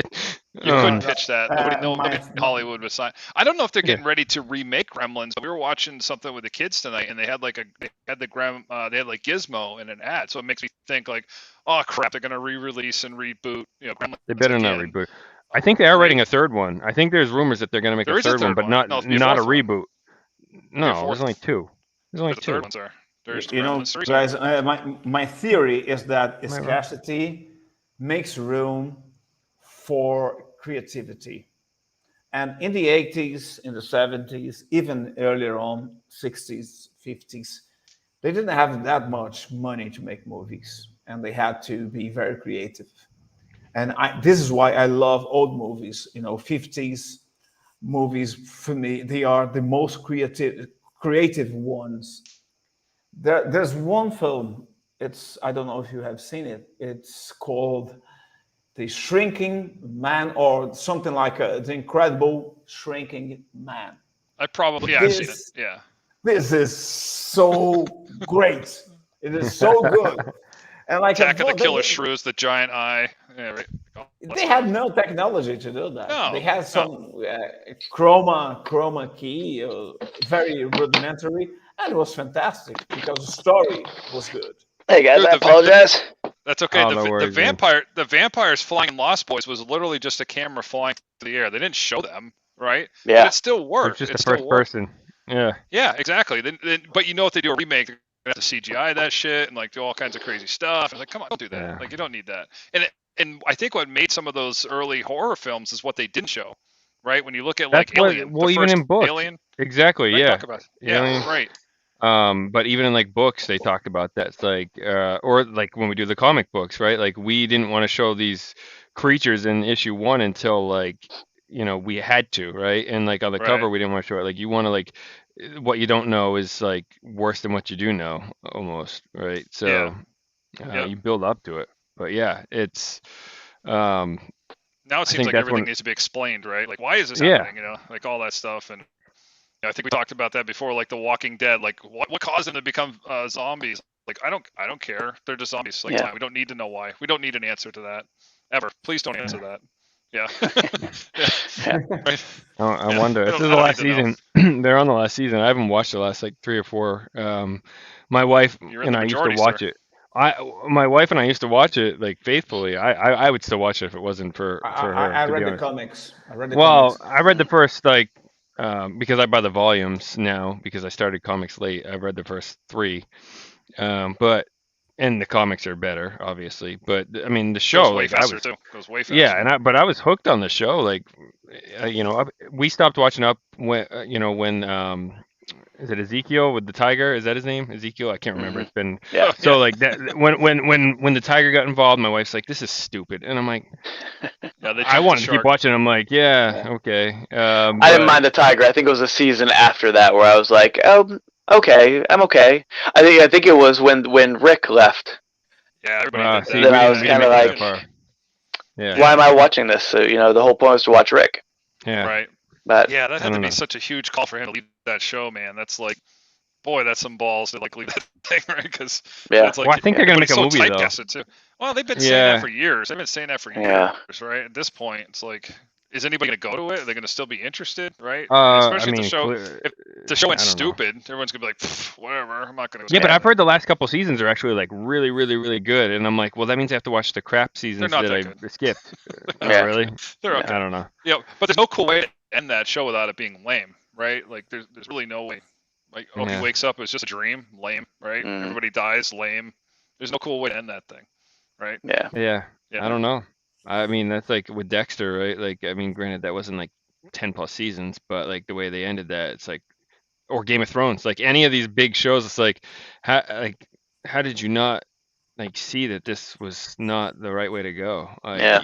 Game of Thrones was a hard one. Yeah, That was a difficult, and the way they just rushed right through it all. It's like give them 2 more episodes. You have one of the biggest studios out there, and like you can't like Cash think cow, like just you can't see pumping this out on cash. paper before. Yeah, like, give them 2 more episodes to really make sure that everybody's doing things for a real reason and not just to push the storyline forward. It was that was disappointing. Yeah, I mean, once they got to the point, and my friend read the books too, and he was he was very critical, but like basically what he was saying is, hey, this is where the books ended, so anything moving forward is essentially, HBO, and then obviously, they had Martin come in and try to talk through what he would have done or whatever, but like there's a huge difference from the book material to when it ended, basically. And which I don't know. But yeah, I mean, like Dexter, they're having a revival for that because people were so pissed with that ending, like the way that show ended. I don't know if any of you guys ever watched it. I loved it. I've tried to talk my wife into watch. I think it's on Netflix or Hulu or something. I think it is on Netflix now. Yeah, but I've tried to get her to watch it, but she won't. Well, the season finale, the series finale, is terrible, and like, Spoiler and I alert. remember, well, that's a been out no, for, like it's not for like 8 years. Oh yeah. So like there was like 2 or 3 episodes left in the final season, and I'm like, how are they gonna tie all this together? Like this isn't gonna work. But same with Game of Thrones, like, right? But so I'm like, let's see what they do, right? And then like when the last scene of Dexter, and you're just like, what the hell just happened? Well, we talked about that with Carnival too. That series, right? Well, that was because they canceled it. Like that wasn't their fault. Like they wanted to keep going. They should have had one more season to wrap that thing up. Like it was so that won good. awards. Guys, so we have to be aware that those things, when they become a huge success, they want to make more of it. They want to milk it to the end, until the cow is dead and there's no fucking drop of milk. That happened to Matrix, for example. It was a fantastic. Fast and the Furious. Great. I've never seen any of those movies. I've never seen any of the Fast and Furious. Matrix 1 is amazing.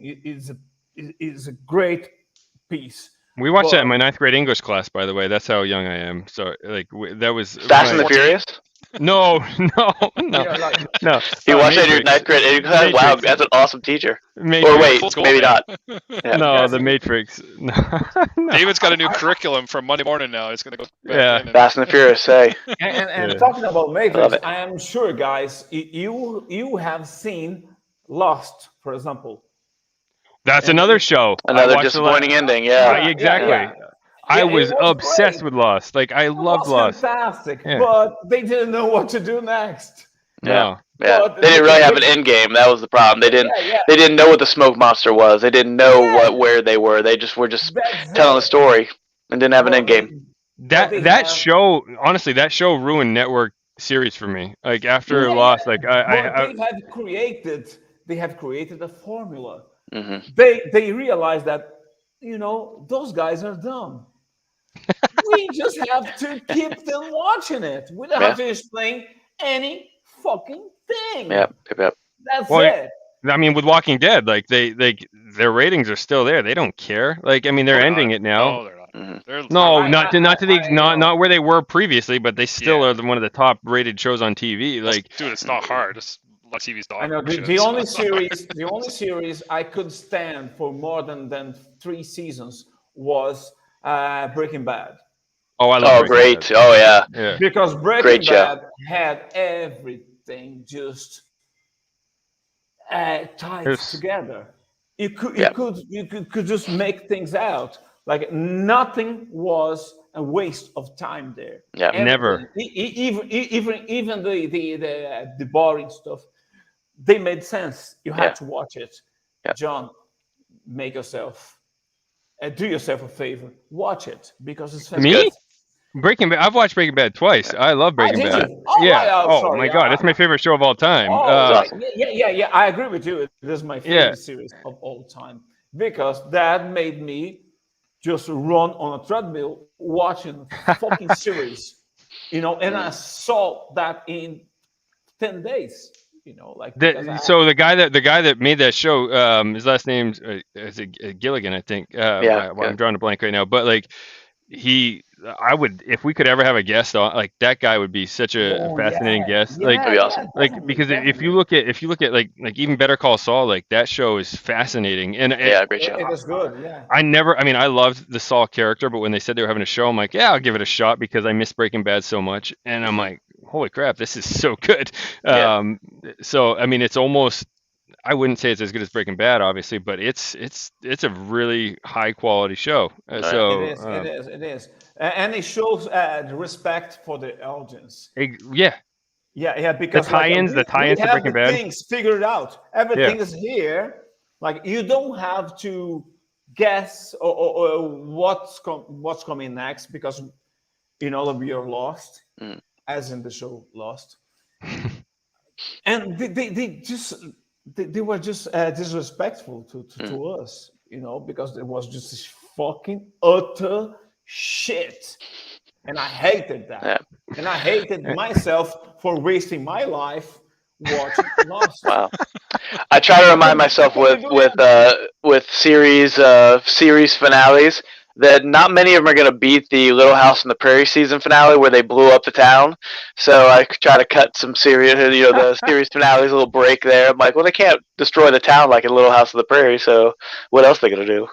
Oh, yeah. I mean, I guess that's the positive way to look at it for sure. I mean, I don't know. Like, I feel like the show that... Yeah, the standard of series finales, Little House on the Prairie, everything else is under that. Yeah. Burn the whole thing down, blow it up. I mean, people bash the Sopranos finale. I actually don't mind that one as much. I enjoyed that one as well. Yeah, it was great. It's artsy, but like it was fine for me. Like at least Quantum Leap was a terrible finale. I never saw that one. So, and that's one of those shows too that I love. Quantum Leap. Actually, my kids and I, and my wife and kids and I are watching Quantum Leap now. We're on season 4, and I think that is a show that is so ripe for a reawakening of that show, to be able to have Scott Bakula come and be the Al character, have his daughter they had be the Leaper, and do that. I think it'd be amazing. Yeah. So remember the time? Okay, I'm gonna geek out here. So remember when Sam goes back and like hooks up with Al's wife, right? Remember that or something? Okay, this is fuzzy. So this is 30-year-old memory. What if they had a child, and now the child is the new Al because Dean Stockwell's dead, right? So they have to do something. But to your point, they could. I was actually talking to Ian Chase Nichols, who's going to be on the show, Tick Creator, about that at the comic show last weekend about doing a reboot of Quantum Leap, and he suggested that. So he's like, maybe they had a kid from that scene, right? Yeah. Now it's like Al's kid. Right? Like, well, they said that Al and his wife had 4 daughters, so one of them could easily become a quantum physicist and take over the work of her dad. And the first movie, like if they try to do it in a 2-hour movie premiere, also it could be how Sam and Al switch places at one point in the series. Yeah, that's how they could do it. Sam could still be the one leaping, and the daughter has taken over. Maybe she's a lieutenant in the JAG Corps or something like she has credentials to be able to be this thing, and something happens to where they leap. And they can't re-switch them back. So now it's Sam who is Al, and Al's daughter who is Sam leaping. He eventually gets home through that way, right? So he does get back home, right? Yeah, exactly. Man, if they did like a 2-hour thing of that, like I don't know, just a on demand or pay per view or whatever or sell it on Amazon, I'd buy that. So right. Oh, amazing! I'd watch it. So many of us 40 plus year old guys would be all over that thing. That's the other thing you see a lot of now is not just necessarily the series revival, but like just like a special movie, like a 2-hour movie to just conclude everything. Yeah, like do it up. Return to Gilligan's Island. Escape from Gilligan's Island. Okay. I don't know. Like I watched Deadwood, and again, it goes back to the Western thing, right? Like I never was into Westerns, and I got so hooked on that show, and they did the movie, and it's like a decade later after the show ended, and people were like, "What? Like that's not an ending." So like if there's enough people that like talk to it, right? Like Dexter's coming back, like Deadwood made a movie, like I guarantee you, like Quantum Leap was so. I honestly. I don't want to admit this, but like I've never seen an episode of Quantum Leap. Oh, wow, you gotta go see myself, it. You gotta go see it. Week. Is it on Prime? Is it on somewhere? I would watch it. It's out there. Yeah, it's out there. I know. I worked at Circuit City when I was in college, and like everyone there was obsessed with that show. And I saw the box sets, and I almost bought it. And I just never watched it. But it's just an anthology series, like in the vein of like The Fugitive and Incredible Hulk. But it's the dynamics of Scott Bakula and Dean Stockwell that is just so good and so believable. It was so good. Oh yeah, I loved it. Oh yeah, it's their dynamic, and it's the scripts. Not all of them were 100% the greatest scripts in the world, but they were able to. Yeah, they were always like finding ways to be able to make it interesting for 42 minutes. It was great. Yeah, I didn't even mind the chimp one. Oh, you're a strong man. I thought it was cute. I thought it was completely unbelievable. I like Llamageddon, but when you put my guy into a chimp. Now, if he would have had him attacked by a llama with laser vision, now that's something. Man, I see a spin-off here. See if we could do this. This is what you call a crossover. I gotta check that. I get so many film tips. And I have to write that down because I haven't Pull up the trailer, John. Which one, Llamageddon or Quantum Leap trailer? Yeah, Quantum Leap. Yeah, I haven't seen that. Yeah, it's a great one. Show pulled down. Yeah. Is he gonna do it? He's gonna do it. It's on Amazon, isn't it? I don't know. Probably. You gotta probably. Just gotta be a trailer on there. I'm sure there is. Quite honestly, Quantum Leap was, not to bring it back to the Offspring, Quantum Leap for the time travel story that I did in the Civil War for issues 14, 15, and 16. Very much influenced by the style of Quantum Leap, to where it was. I wanted to make sure that they knew how time travel worked in this story, what they had to do and why they had to do it, and how they got back. So Quantum Leap was a big influence to me for the Offspring, for the time travel aspects of the Offspring. That's cool. Yeah, we also had that in the Yule thing too. Definitely has a Quantum Leap feel because Will's trying to get home. So yeah, they're kind of. I mean, to be completely honest, like the time travel stuff for me is Back to the Future because that's my favorite movie. So like, I love the whole concept of it. So I'm sure I can't believe I've never seen this, to be honest. But oh my gosh, that's what you're doing next week. Give my wife to watch Only 5 seasons, so you can get that done in a weekend. Yeah, sure. Well, weekend. I have 2 kids. I don't know about that. Are we going to get the outro on the Have show? the kids watch it. Play it up, John. Yeah, it's kid friendly for the most part. I think we skipped. There was a Chip and Dale one. I think we skipped that one. Is a doorway. Like Chip and Dale, the male strippers? Yeah. Oh, jeez. And leap. Oh, and there was one in the brothel. We skipped that one too. Of course it's me. You think I'm gonna let you go through this alone? Now look. And he smokes cigars. How bad can it be? City man. You figure it out. Al, I used to be a doctor. I can't help him die. I bled him till the snow turned red. He looked like you. What is wrong with me? I spend half the time saying I'm sorry and the rest of the time cleaning up my mistakes. Why are you here? Man, these 80s trailers. The 80s trailers are the best. Man you're not in love with. You can't lose sight of your own happiness. Al in a white coat because it was snowing, because they couldn't have snowfall on him. Yeah, There's right. nothing beyond the door. Then I would fight to hang on to this skin. Gonna fit every episode on the trailer. Don't look at me. I'm out of here. Wow. So good. Yeah, good stuff. That is so corny that I want to see it. No, it's good. Corny in man. the best possible way. Yeah. It's not corny in it's the just an 80s best way. trailer. That's Yeah. just an 80s trailer. That's how it was back then. We just accepted it and we dealt with it. No, I love it. I love it. I love the whole stuff. Yeah. I rather go to see a film like that than the CGI things, with all the things, blowing in your face and all the things. No. Yeah. I mean, like Cheers Rogue. was out back then. You got to think about what was happening. I mean, there wasn't a lot of shows like that, man, when that came out. Like, no, not really. To have something science fiction during like 9 o'clock hour on a network television, oh my god. And it was very sitcom driven. TV was very sitcom driven at the time. Now it's not. Now it's all the drama stuff. So it would probably fit in a lot better now in what's going on with TV now. But to be able to have that, it was Dallas soap operas and things like that. Well, I guess it was a little later than Dallas, but to be able to have something like that on TV was we're lucky to get 5 seasons, I guess.